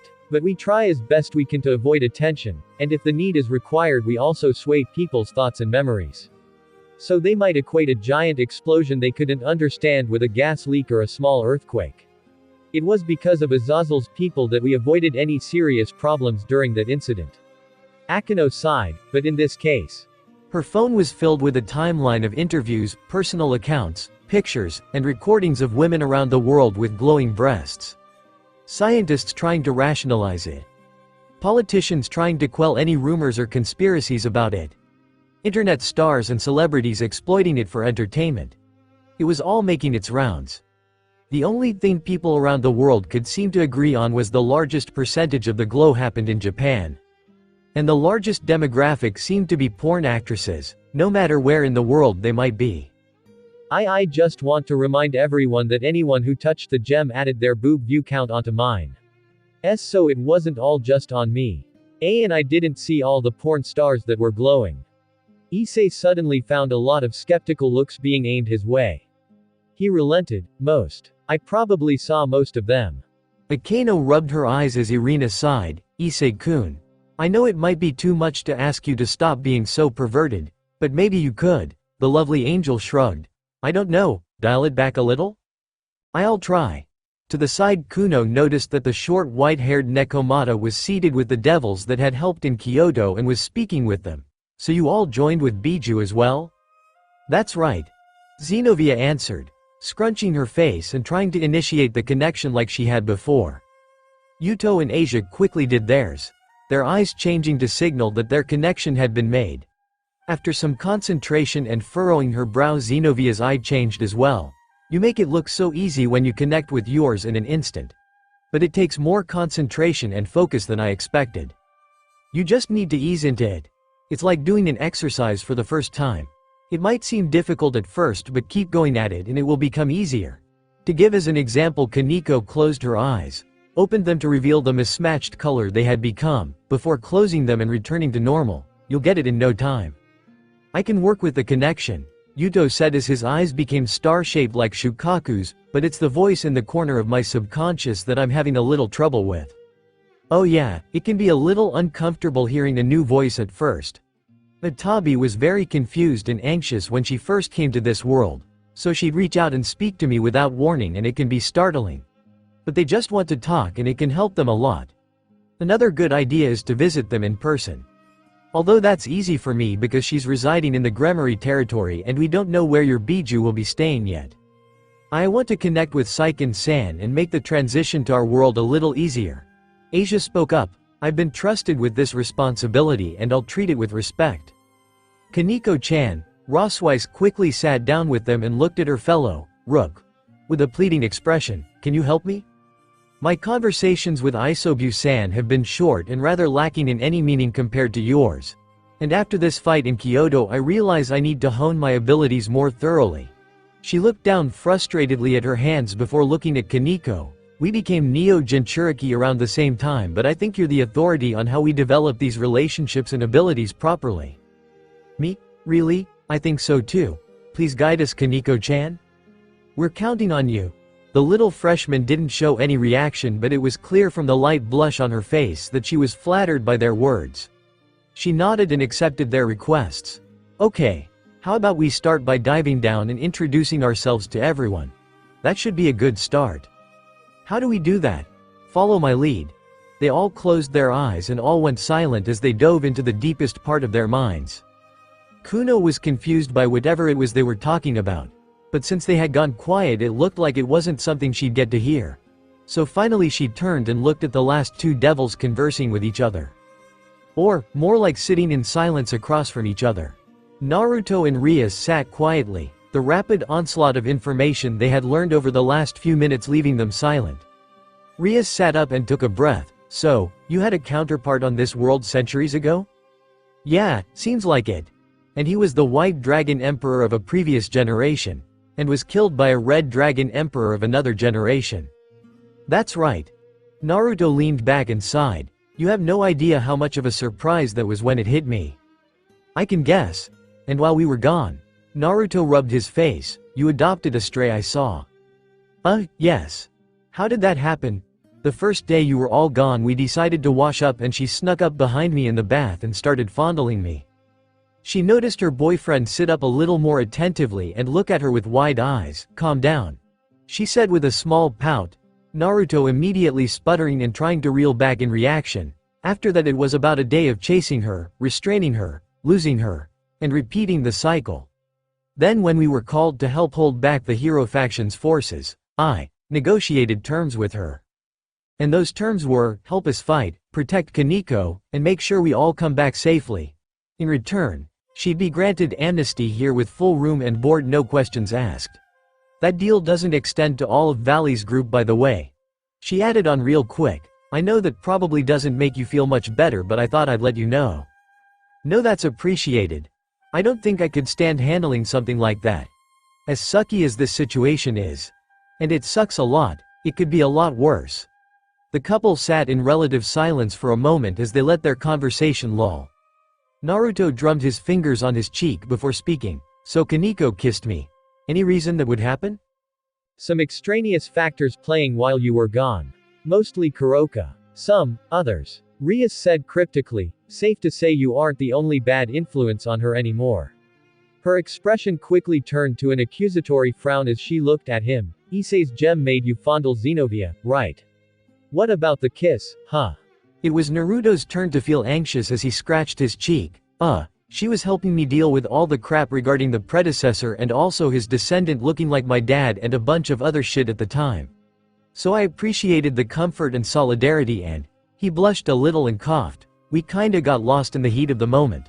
Are you mad? Not at all. They both made their feelings for you known and it's good that you answered them. But you're pouting. I'm not pouting, your face is totally. I need a bath. Rias stood up before he could ask again. She walked over and bowed her head gently to Kuno. Princess, would you like to accompany me to the baths? I'm sure you'd like a wash after traveling here in Issei's bag like that. Oh yes. Kuno nodded and followed her to the bath. I appreciate that very much. Not at all. You're our guest until your mother comes to get you, so we'll be as hospitable as possible for you. Thank you, Gremory-sama. You can call me Rias. Akeno and Irina shared a look before they followed after the pair. Issei slumped down in exhaustion after he had finally gotten a moment to not feel guilty about his screw-up. He spared a look to the side and saw the Neo Jinchuriki crew still deep in the midst of sharing their consciousness with their new roommates. He stood up, walked over, and plopped down by Naruto's side with a groan. Doesn't feel like the unwind I was hoping for when we got back, huh? Naruto shook his head. No it does not, devil. That was a wonderful bath. Kuno said earnestly but with a tad bit of apprehension in her voice. Even though she had been welcomed and accepted into the Gremory territory with open arms, she was still an unwelcome guest in unfamiliar ground. After her mother's recent disappearance, she had to learn the lesson of being respectable and presentable in the face of other dignitaries. And she wanted to be respectful in the home of the people who helped save Kyoto. I'm glad you liked it. Although I'm sure the baths in Kyoto are far more extravagant in comparison.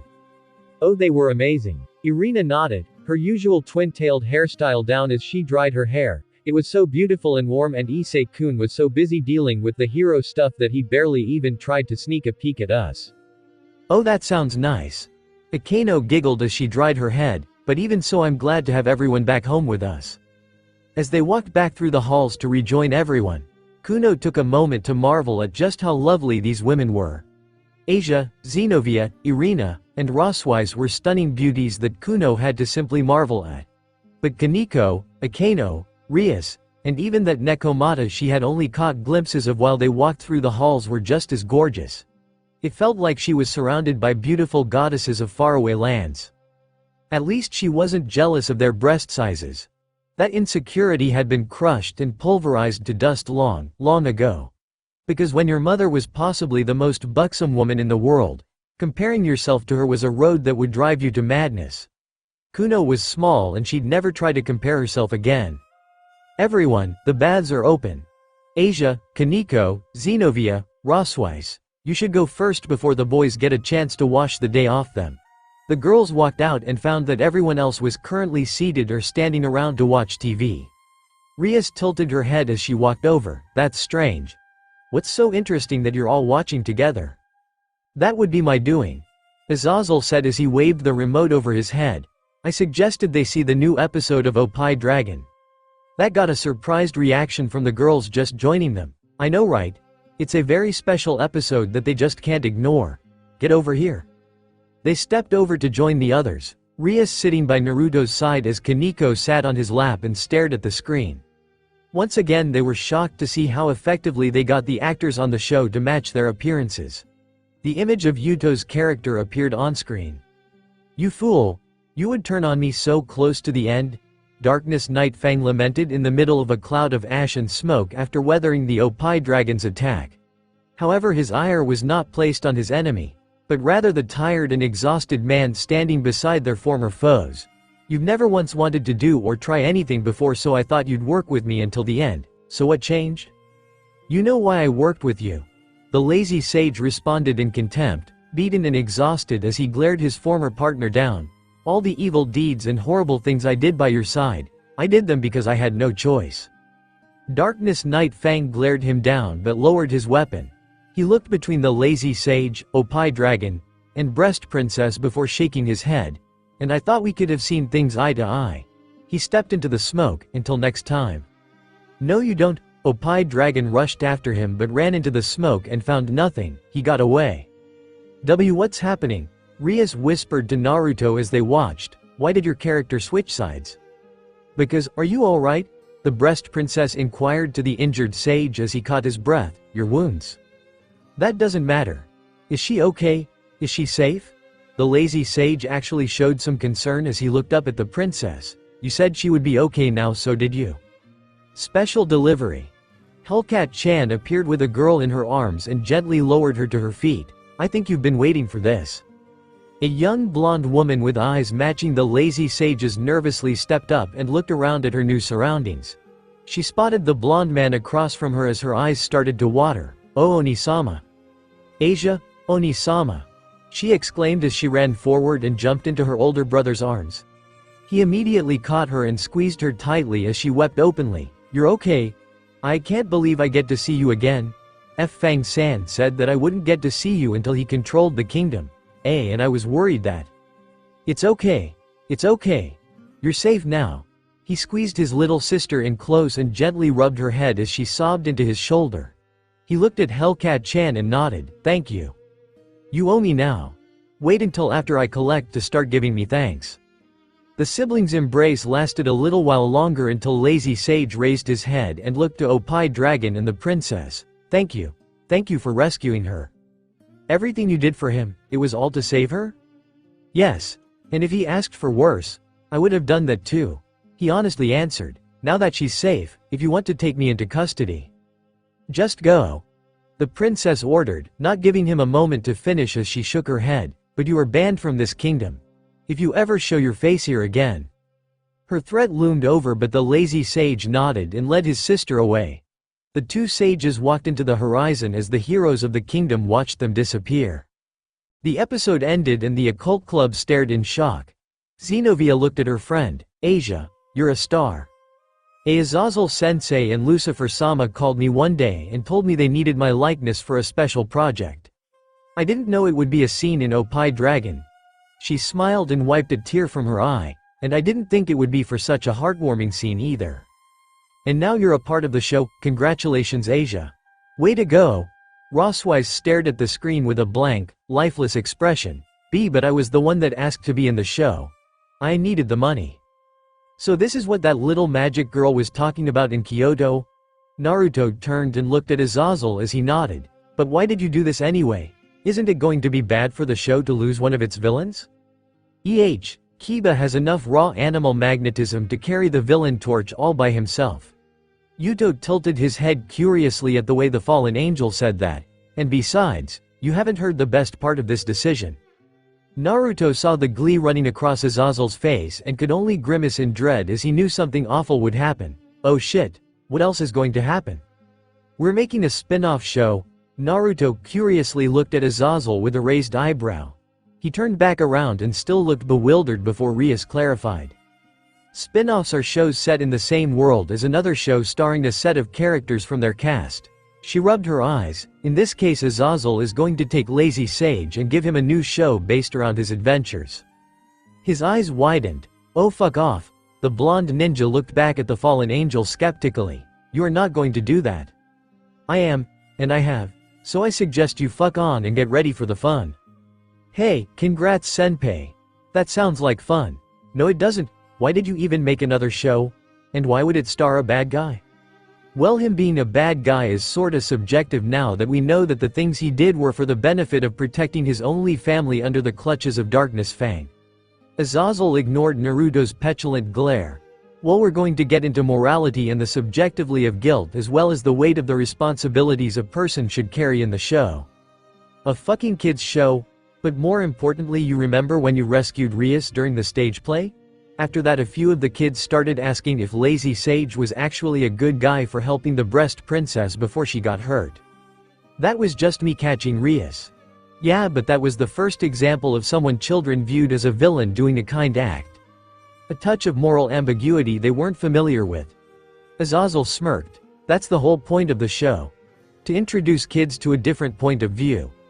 Let them see that some people aren't just evil. Let them see themes and stories that would benefit a new generation to learn now that our cultures are trying to change.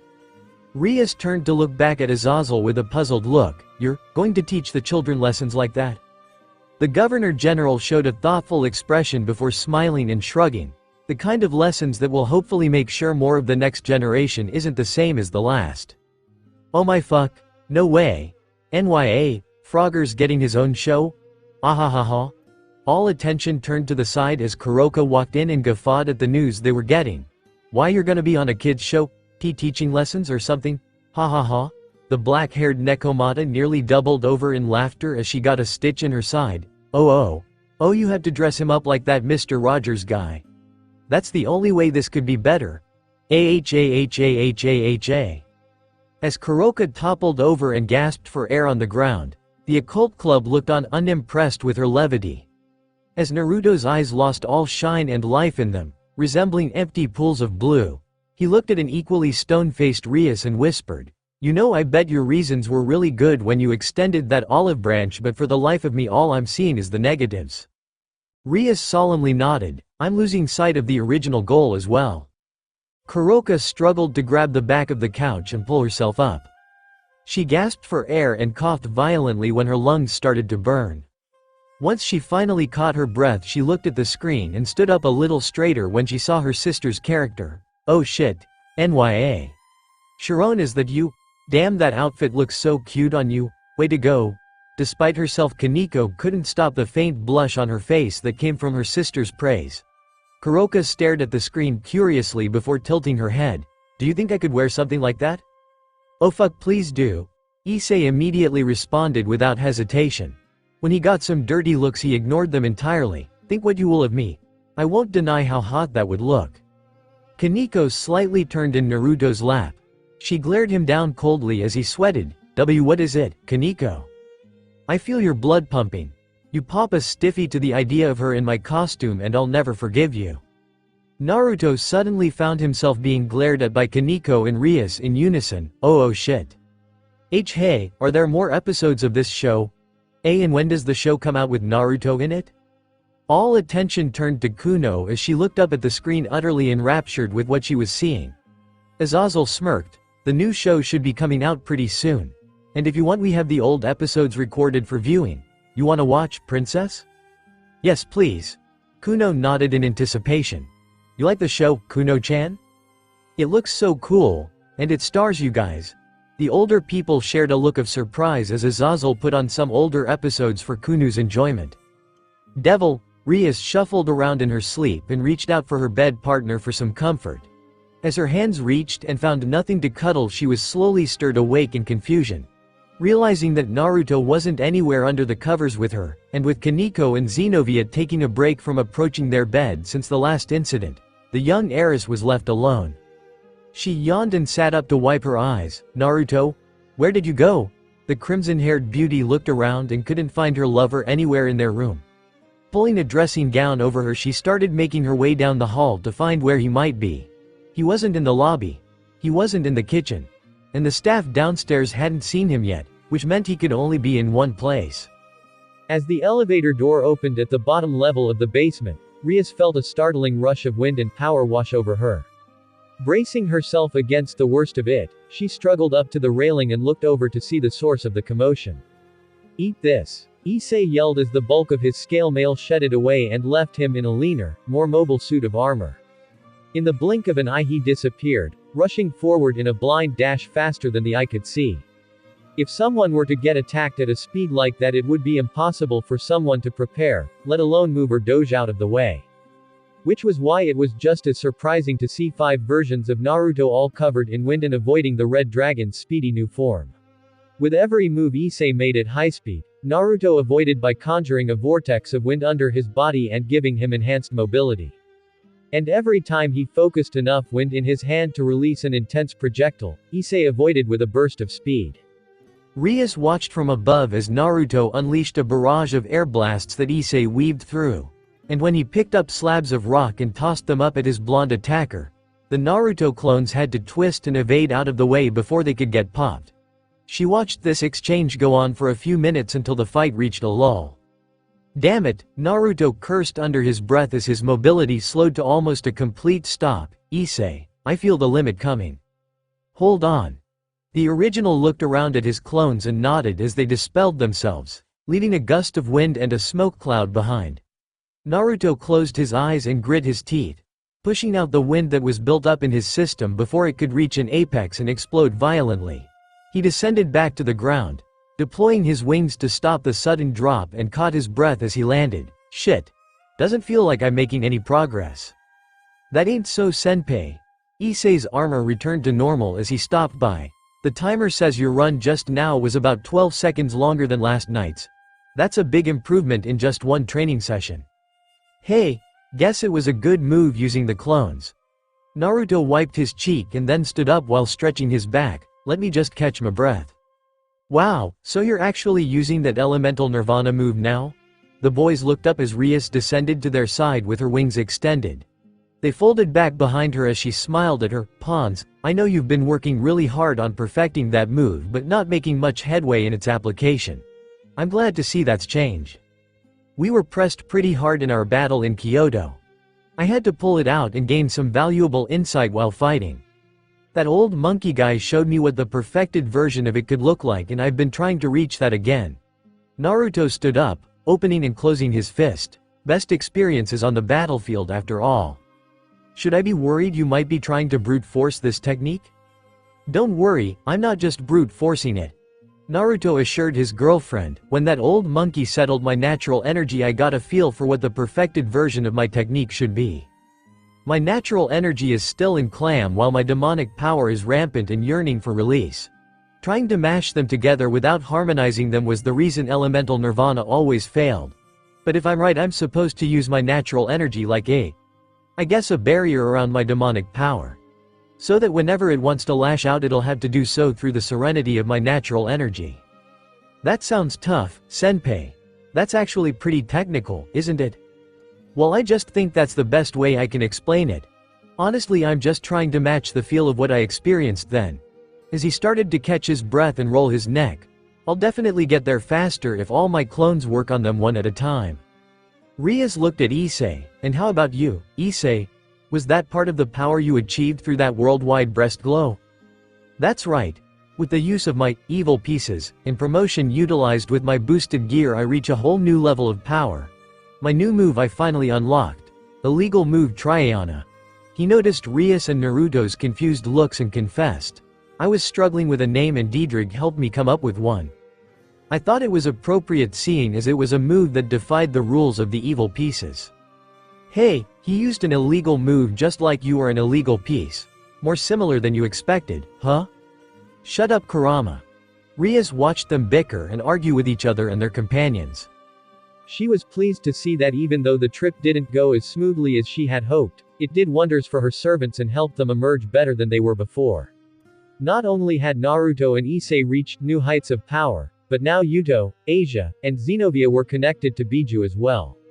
And they had created an unbreakable bond with the leaders of Kyoto that would benefit everyone in the future. She was happy to see them grow. And yet, she couldn't ignore the strange tightness in her chest when she thought about it. She shook her head and smiled at the two. Are you done training? If so, we should go upstairs for breakfast. I'm sure everyone is awake or arrived by now. Oh, sorry bucko, but can it wait? Issei excitedly pumped his fists. I helped senpai with his training and now he's gonna help me with mine. I want to test my new abilities against his golden hour revival and see how they stack now. Yeah, promise is a promise. Naruto sighed in exasperation as he pulled down his sleeve and summoned his sacred gear. Before he did, he looked at Rias. Hey, do you think Kuno slept well last night? I'm not sure when her mom is going to get here.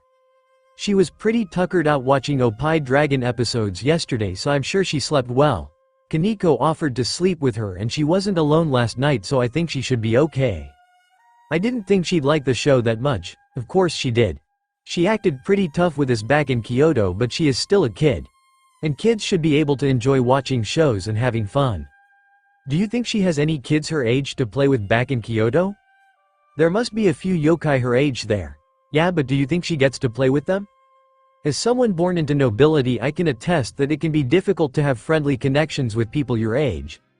I was lucky to have Sona and then Akano when I was given my evil pieces. Honestly, I wouldn't be surprised if that was the first time she's been able to hang out with people in her age range without any political underline weighing on the moment. Shit, that's sad. Poor kid, if she could make friends her age. Revive. A golden light blinded them all. Devil. Kuno yawned. Good morning everyone. Good morning, Kuno-chan. How did you sleep? Really well, thank you. The little fox yokai said pleasantly as she and Kaneko joined the others at the table. The bed was extremely comfortable and Kaneko made sure I wasn't lonely. No prob. The little Nekomata said as she wiped her eyes clean of sleep. She smelled the delectable meal being cooked by Akano and Asia as her tail shifted behind her in excitement. That smells wonderful. Well, I thought we should have a big celebratory breakfast to commemorate everyone coming back safely. Akano said, so everyone make sure you eat what you can. There's plenty enough for everyone. Thank you. Another set of footsteps started approaching from the side and they were greeted with Kuroka walking in. The older, wanted Nekomata entered with a loud and drawn-out yawn. She smacked her lips and rubbed her eyes, completely oblivious to the fact her kimono was half open and slipping off. The boys quickly averted their eyes and the girls looked on in surprise as she walked by and grabbed a piece of toast. As she started to partake, she sleepily walked to the counter and sniffed the air. Oh shit, that smells great. You done yet, NYA? Almost. Akano dryly said as she glared the Neko show down. You're not going to eat with us, are you? Please say no. Kuroka smirked around her mouthful of toast. Now Queen-chan, you know the rules. Room, board, and food. We had a deal. Yes, but I expected a SS-class criminal to be wary of staying in enemy lines and treating this more like a safe house in desperate situations. Not lounging around like a lush and taking advantage of Ria's hospitality. Hey, I'm being careful. NYA, Kuroka countered. I only bragged to Biku and the others for, a minimum of 5 hours last night. The others didn't look very convinced as she took another bite and looked at the devil, fallen angel hybrid. So are you gonna make me a plate or what? Sure, of course, Akano said in a pleasant, high-pitched voice and smiled. Just don't be surprised when you find out I spit in it. Hey, joke's on you, I'm into that. Akano smiled fell into a frown and Kuroka just smirked in return. The two dark-haired women stared each other down unflinchingly as everyone else in the kitchen looked on tensely. Morning. And like a hammer on ice, Azazel walked in unbothered by the girls' focus on each other. Oh, that smells yummy. Can't wait to have some. He then noticed everyone looking at Kuroka and Akano with bated breath before he scoffed. Wow, you can feel the sexual tension. He moved his head slightly and avoided the cleaver that flew by and embedded itself in the wall. Well, don't stare at each other like that and I won't make totally accurate statements. Shut up. Akano growled out before turning back to cooking the rest of breakfast. Asia sweated slightly before walking over to the table and placing plates of eggs and bacon around, Western-style breakfast to celebrate. We have a big day ahead of us.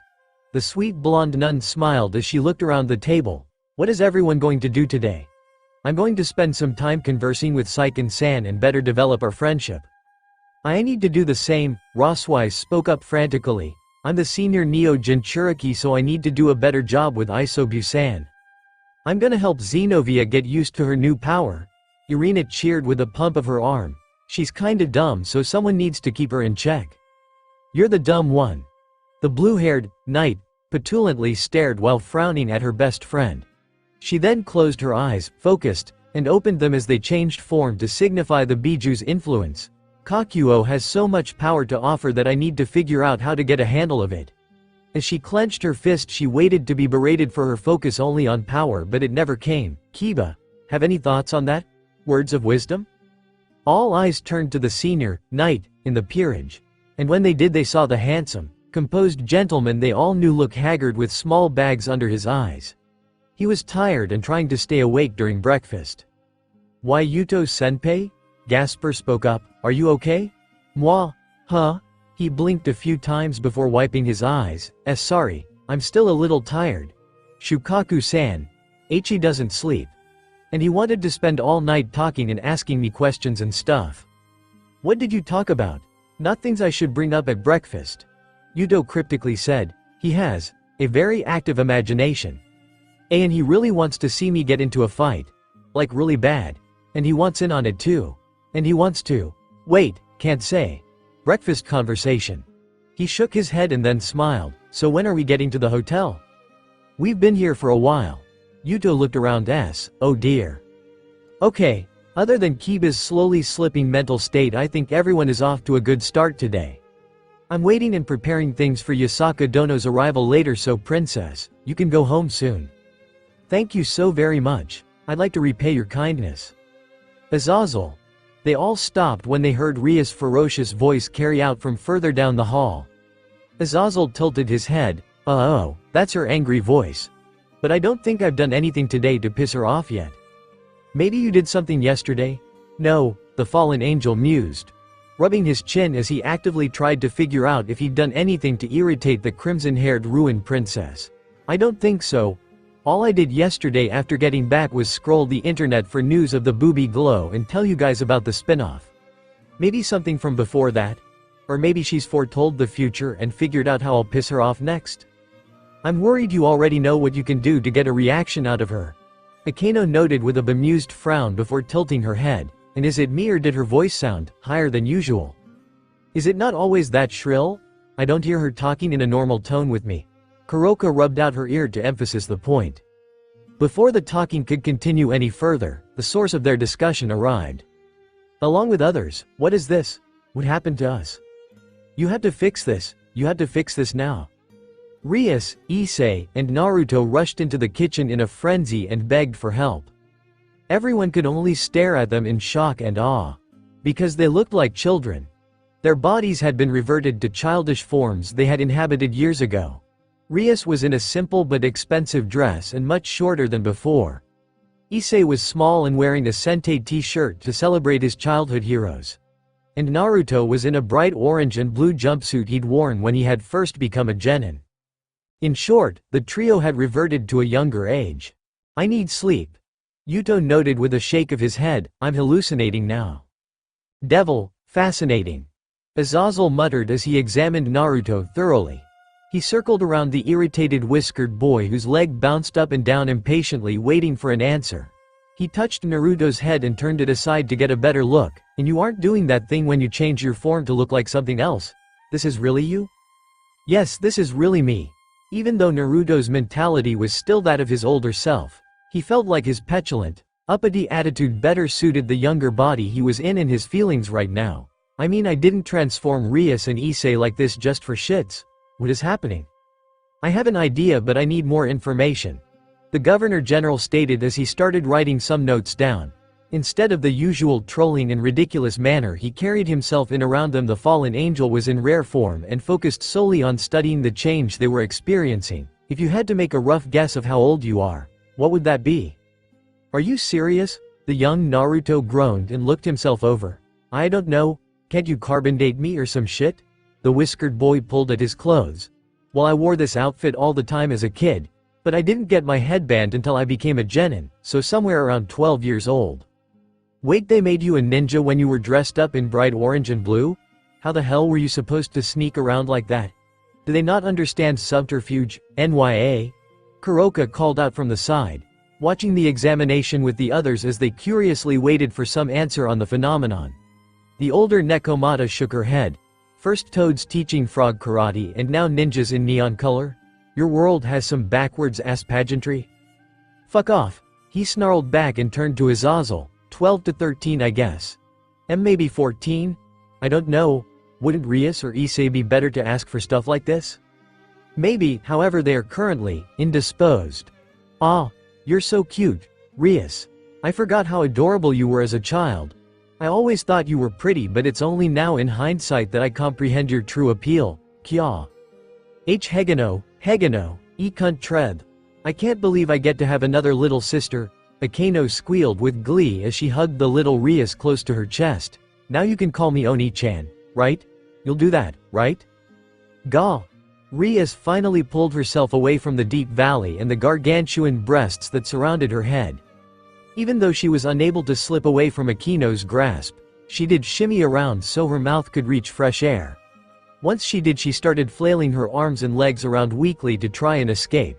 Akeno, stop it, let me go. Not until you call me Oni-chan.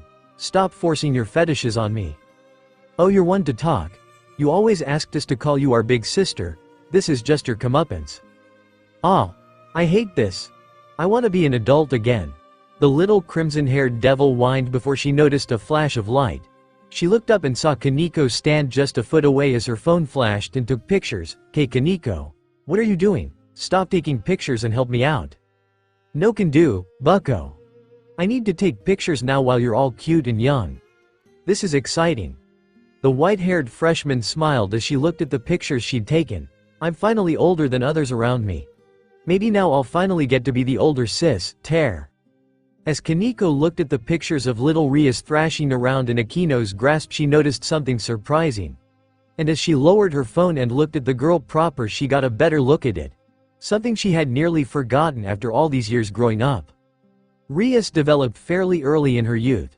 Kaneko watched on in a silent mix of disappointment and jealousy as a younger Rias' more developed chest jiggled and bounced in the grasp of Agneo's monstrous jiggling and bouncing.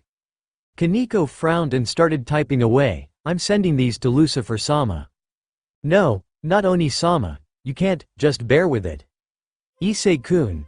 It's Issei-kun." Irina cheered as she glomped the young brunette possessively. "He's like I remember him when I left. Just a little older, hee.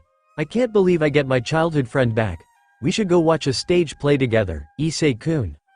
Despite the oddness of the situation and that he was somehow de-aged into a child, Issei couldn't help but appreciate that Irina was cuddling him close and pressing his head firmly into her breasts. The boob-obsessed boy nearly fainted from glee as he was smothered in the chestnut-haired angel's chest without a care in the world. He almost wanted to fade away into the gentle embrace before. Irina-san, that's enough." Asia ran over, grabbing Issei's arm and trying to pull him out of her friend's tight embrace. The young nun cried out, "Issei-san might be Issei-kun right now. But even an Issei-kun is still an Issei-san to me, so let him go." "And no, he's my childhood friend, no, he's mine." Issei's eyes lingered in a haze of delight as he was smooshed and pulled between two beautiful older girls. "Is this it? Was I wrong all along? When I thought I had to get older and cooler to become popular, was the real answer to be young and incorrigible?" The two pairs of breasts on either side of his face seemed to indicate he was right.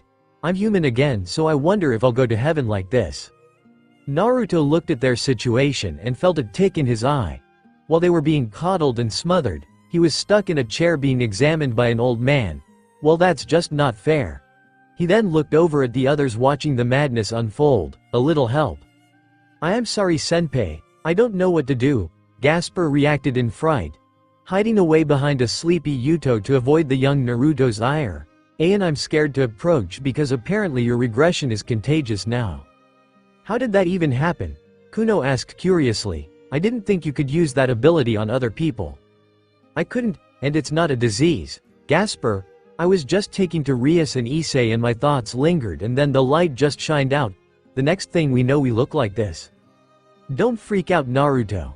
Xenovia tried to calm him down by stepping up from the others. "Just wait until the hour passes and you'll return to normal." "No, we won't," Rias called out, getting everyone's attention while she was still in Akino's clutches. "We spent an hour underground waiting for the effects to wear off, but we're still like this." The joking and levity of the experience seemed to stall as the surprise and shock took its place. Irina and Asia looked down at Issei as Azazel turned back to Naruto. The whiskered ninja nodded. "Azazel, how is this happening? Remote Looper has only ever let me change for an hour at most, how could it be taking this long?" Azazel grabbed Naruto's wrist and turned it till he could get a look at his right arm. Even though the sacred gear didn't physically exist when Golden Hour Revival was activated, he stared down at the limb suspiciously before looking back up at Naruto. "I think, your sacred gear evolved again." "What? Well, a sacred gear's evolution is theoretically infinite in the hands of a capable user. Yours started out as a low, mid-tier sacred gear when I implanted it in you. Then Kurama fused with it and altered it slightly. Then you achieved Balance Breaker in the heat of the moment. It's nothing new that its abilities have grown before." Yeah, my boosted gear has changed a lot since I activated it. Exactly, Issei's has achieved lots of changes in the time he's been using it. He couldn't hold his balance breaker for more than a few seconds at first, but now he can hold it for hours. This is the same, a strengthening and extension of your balance breaker abilities. But why now? And how did Rias and Issei get affected too? Oh. Everyone looked to Issei as he gasped in surprise. Senpai. You got stronger with that new technique, right? And we just had a huge fight with the hero faction. That's right.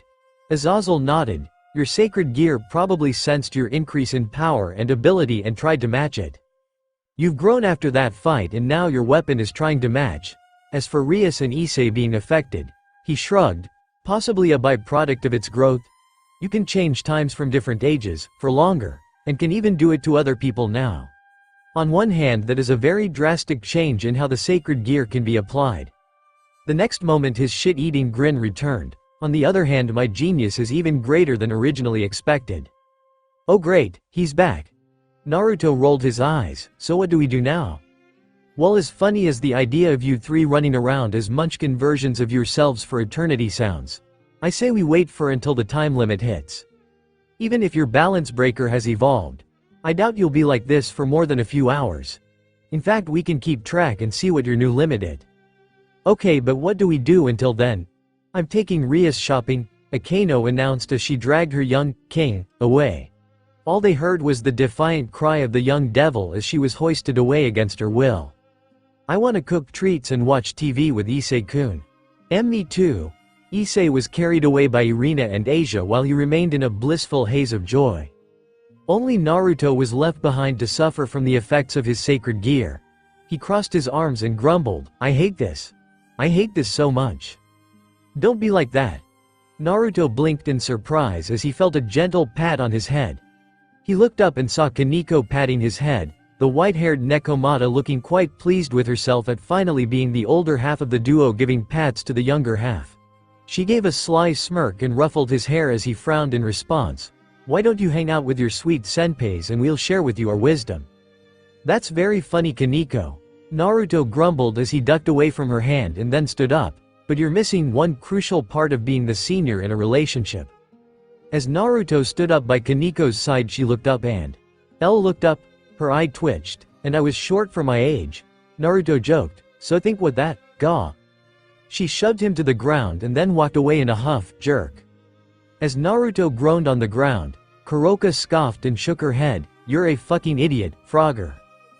Devil. Rias stomped along behind Akeno with a put-upon frown as they walked through the shopping center. As they did, she looked down at her phone as she was bombarded with a series of messages from her brother. What happened? Are you really a kid again? That's terrible, I'll be right there. I'm bringing some of your old clothes and toys just in case. We should probably let other people know in case they can help. Take pictures too. I'll be right there, we're gonna have so much fun. As it became more and more clear that her dear brother wasn't going to be of any help, she then got a message from Graphia instead. Apologies. Lucifer-sama is extremely busy right now and won't be able to visit. I hope your current affliction doesn't bother you too much. Rias giggled and typed back she was fine. She also sent her love while she could. You do still look quite adorable. Rias' cheeks flushed a little before she put her phone away. Wow, look at them. Is that a mother and her child? They're so pretty, they look pretty enough to be actors. Oh, that wasn't going to help things. Ria-tan, where shall we go shopping now? Do you want to visit the toy store? Or go clothing shopping? How about something to eat? Akeno said with a bright smile and bubbly voice while looking at the younger girl. Oh, we're going to have so much fun. Akeno. Stop. Please. Come now, Ria-tan. Akeno said in a sickeningly sweet voice as she reached down and pinched the crimson-haired girl's cheek. You know this is just part of the process.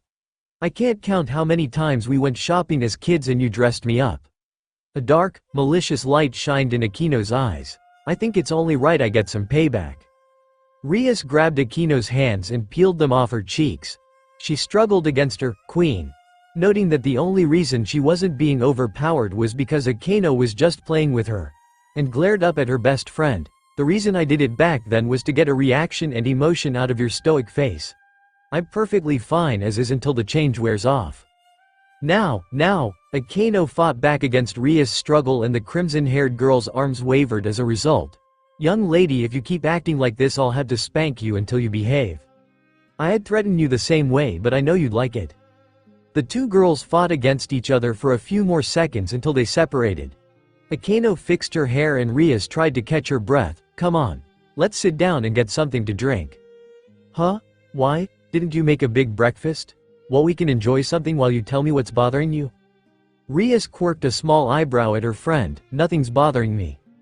Then we can just enjoy a nice treat in silence. Rias reluctantly followed her into the coffee shop and got a sweet coffee to enjoy as they sat together. As they both drank their drinks in silence, Rias felt the heavy expectation of a conversation topic weighing down on her from Akano. She tried to fortify her defenses and resist. Akano, Rias muttered softly while looking down at her drink, are you worried that we're being left behind? Oh, now you feel like talking? Her queen giggled at Rias' pout before putting down her drink. What do you mean? I mean just look at me. Rias looked over herself. Naruto couldn't do this before.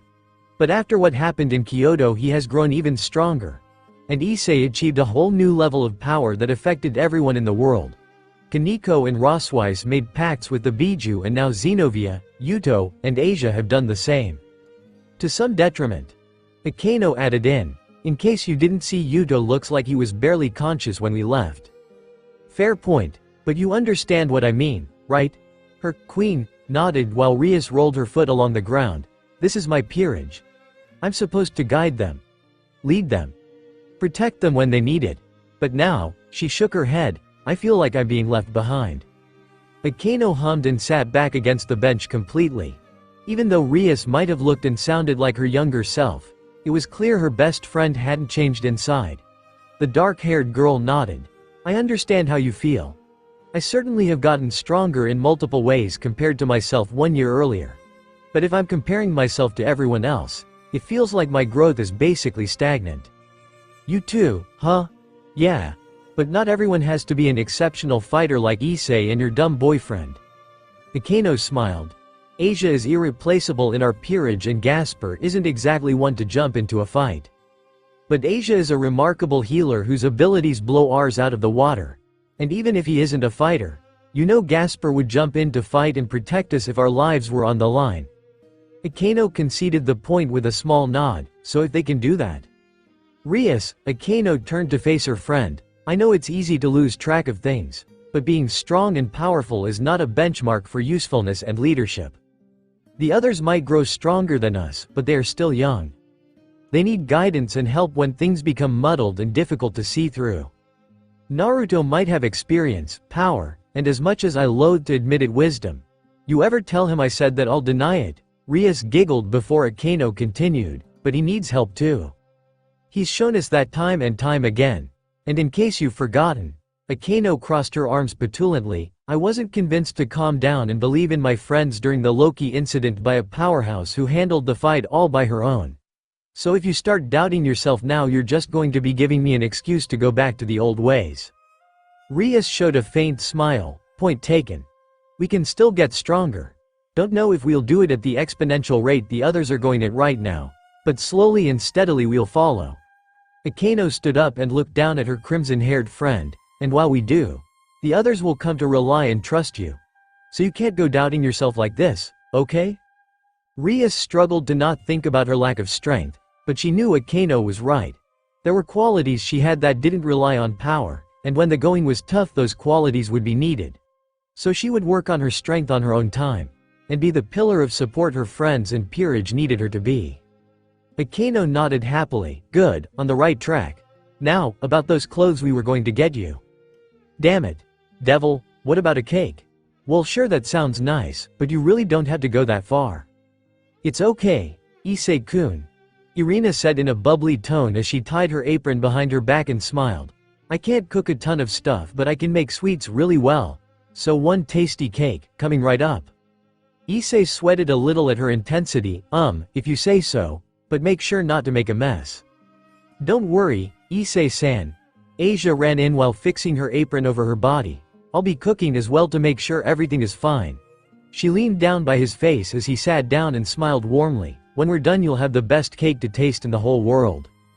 The brunette boy felt his cheeks warm up from her bright expression. "Are you okay today, Asia? You seem a little different right now." "I'm not sure."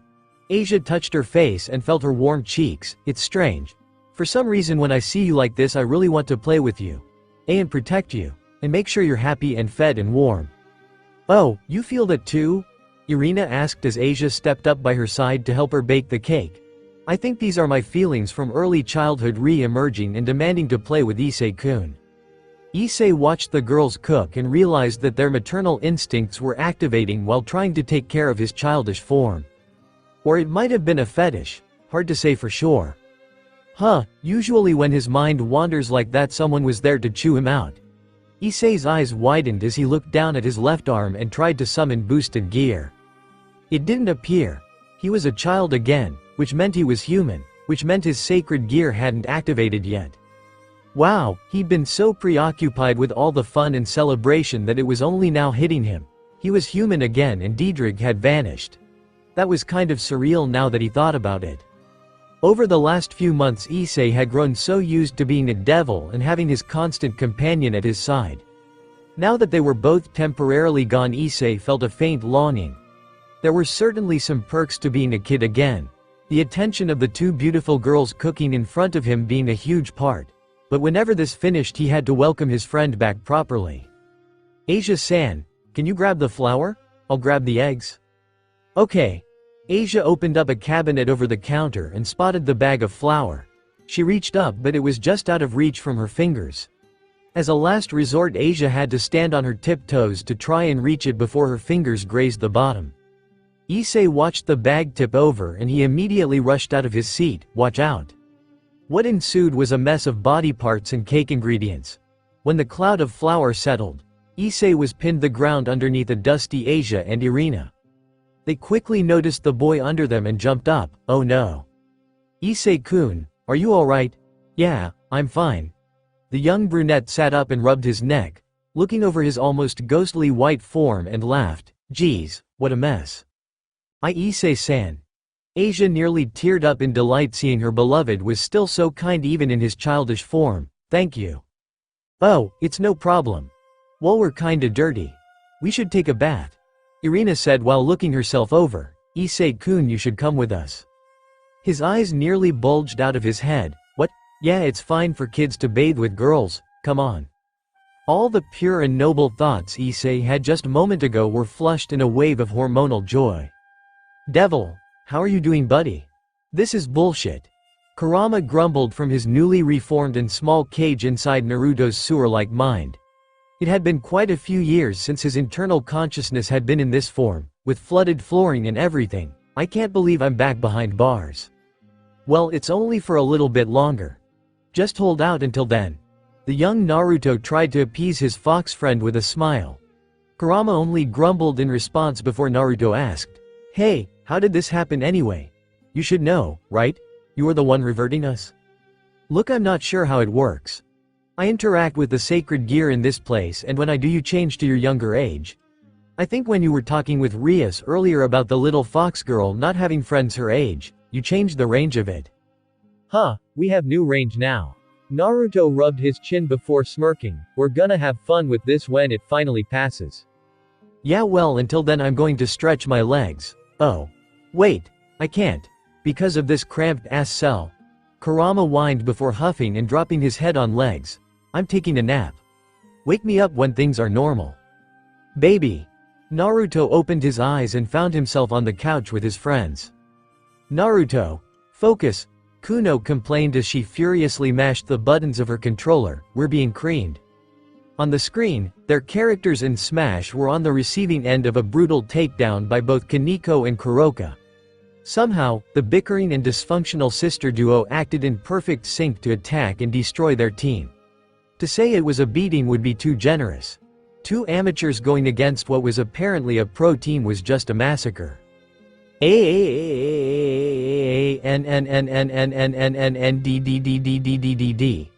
nya. After an unnecessarily long combo, Kuroka ended her attack on Naruto with a flashy uppercut that sent him flying off the screen in a beautiful explosion. Suck it, Frogger. It's okay, Naruto, I got this, Kuno said optimistically as she worked the buttons. I only have one life left, but I know I can. Oh, I fell off. As her character died and the battle came to an end, the sisters shared a quick high five and the losers moped, dang. Maybe you'll do better next time. Kaneko tried to cheer them up. Unless you're against us again. In which case you will die over and over, NYA. Kuroka added on, getting a jab to the side from her sister and simply laughing at their misery. Kuno frowned and looked upset until she felt Naruto tap her shoulder. Hey, it's okay that we lost. Kaneko is a pro at these games, so she was bound to win. And Kuroka, he paused and looked at the older Nekomata. She's a freeloading hobo with fleas, so you don't need to feel any shame from her. Man, I hope you stay a runt forever. Hey everyone, get presentable. Azazel announced from down the hall, we have a big guest appearing. They looked over the couch and the moment they did, Kuno jumped up in joy. Mother, you're here. Kuno. Yasaka gleefully called out her daughter's name as she ran from Azazel's side to check on her. Kuno jumped off the couch and ran up to her, reuniting in a tight embrace as the relieved mother smiled and laughed. Oh, you silly girl. How could you take a train all the way here? I'm sorry, Mother. Kuno apologized, her face buried in her mother's cleavage as she felt her hand run through her hair and over her ears. I won't let that happen again. Me either.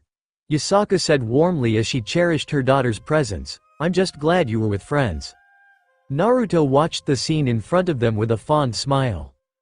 Kaneko and Kuroka could only stare, in disbelief. Wow, Kuroka marveled, grabbing the edge of her kimono and pulling it out to look down at her chest. Been a few years since I felt lacking in the asset department.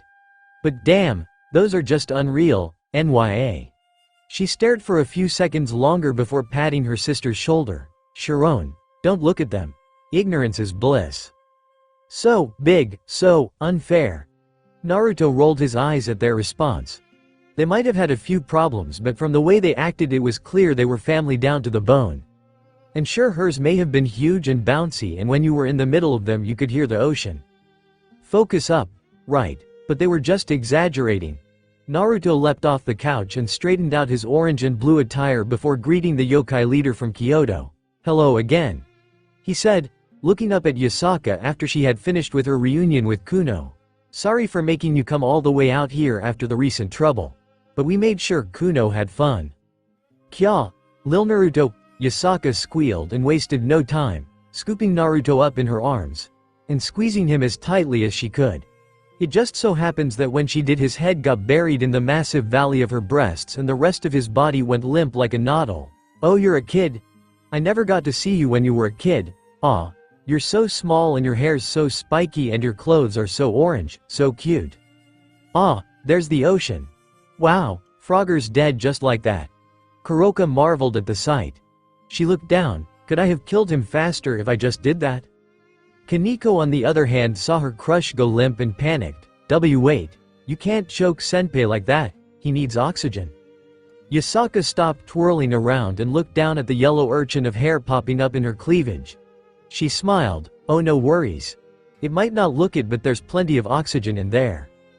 It's true, Kuno nodded, there's an abundance of airflow in there. As the Nekomata sisters just looked at the mother and daughter duo oddly, Yasaka turned to Azazel as Naruto stayed limp in her embrace. So why is he so young? I'm not complaining. If my Naruto looked like this at any point I would have either pinched the shit out of his cheeks or teased him mercilessly. But how did this happen? First off, loved to hear the antics of a fellow tormentor. And to answer your question, his sacred gear evolved after the fight he had the other day. It reverted him and some of his friends back to a younger age. We're waiting for the time limit to break and for them to return to normal. Well, how long has it been going on? Azazel pulled out his phone and looked at the stopwatch. Roughly an hour before they came to see me. A quarter of an hour inspecting them, and since then it's been a while. So we're just south of 3, 2, 1. With a shine of golden light, Naruto's childlike body disappeared and reverted back into his older form. With his body now larger than before and his head still in Yasaka's boobs, His legs dragged limply on the ground to compensate for the difference in height. Just south of 3 hours. Azazel clicked the button and nodded. We're definitely gonna be testing that later. Devil. How do they look? Surprisingly nice. The young Rias said as she turned around and looked at her back with the help of the mirror. I hate to admit it, but this was actually a fun idea. I told you. Akeno said with a chuckle as she poked her head into the changing room and watched Ria's spirits lift with the quick dressing they were doing. Now aren't you glad you came along? You dragged me here and we aren't confusing that. Rias retorted before she looked at the tag. It's too bad this doesn't fit Kaneko. It's really cute and seems a waste. Well, we're just here window shopping. Akeno said, stepping away from the curtain as she looked over the next extravagant choice. You'll return to normal at some point, so the real waste would be to pay for clothes that size when you won't. There was a bright glow from behind the curtain followed by the loud tear of fabric. Akeno looked back curiously before peeking inside. Well, that's a shame. As a store attendant walked by, Akeno quickly got their attention. Excuse me, can you pick up some clothes from the women's section? My little sister has apparently grown more than I expected. Devil. Issei took in deep breaths to calm himself down as the water started to run in the mixed bath of the hotel's upper area. Even without his heightened senses anymore, he could feel the two beautiful girls behind him getting prepared to help wash him. On one hand, it was quite rude to have these girls wash him when he was completely able to do it himself. On the other hand, why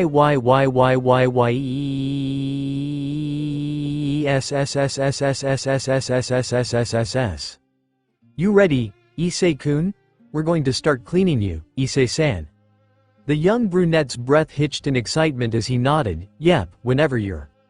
His body glowed in a golden light before his body expanded and he found himself in his scale male once more. After his sudden transformation, the revitalized Sakiryute sat completely still and waited for something to happen.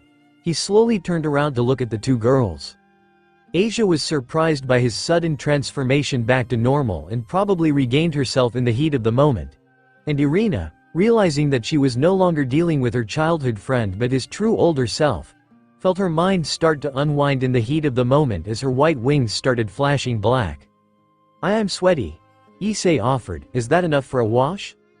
Devil, are you ready, Kuno? Yep. The young fox nodded before turning and bowing her head respectfully to her hosts. Thank you for taking such good care of me, everyone. You're welcome.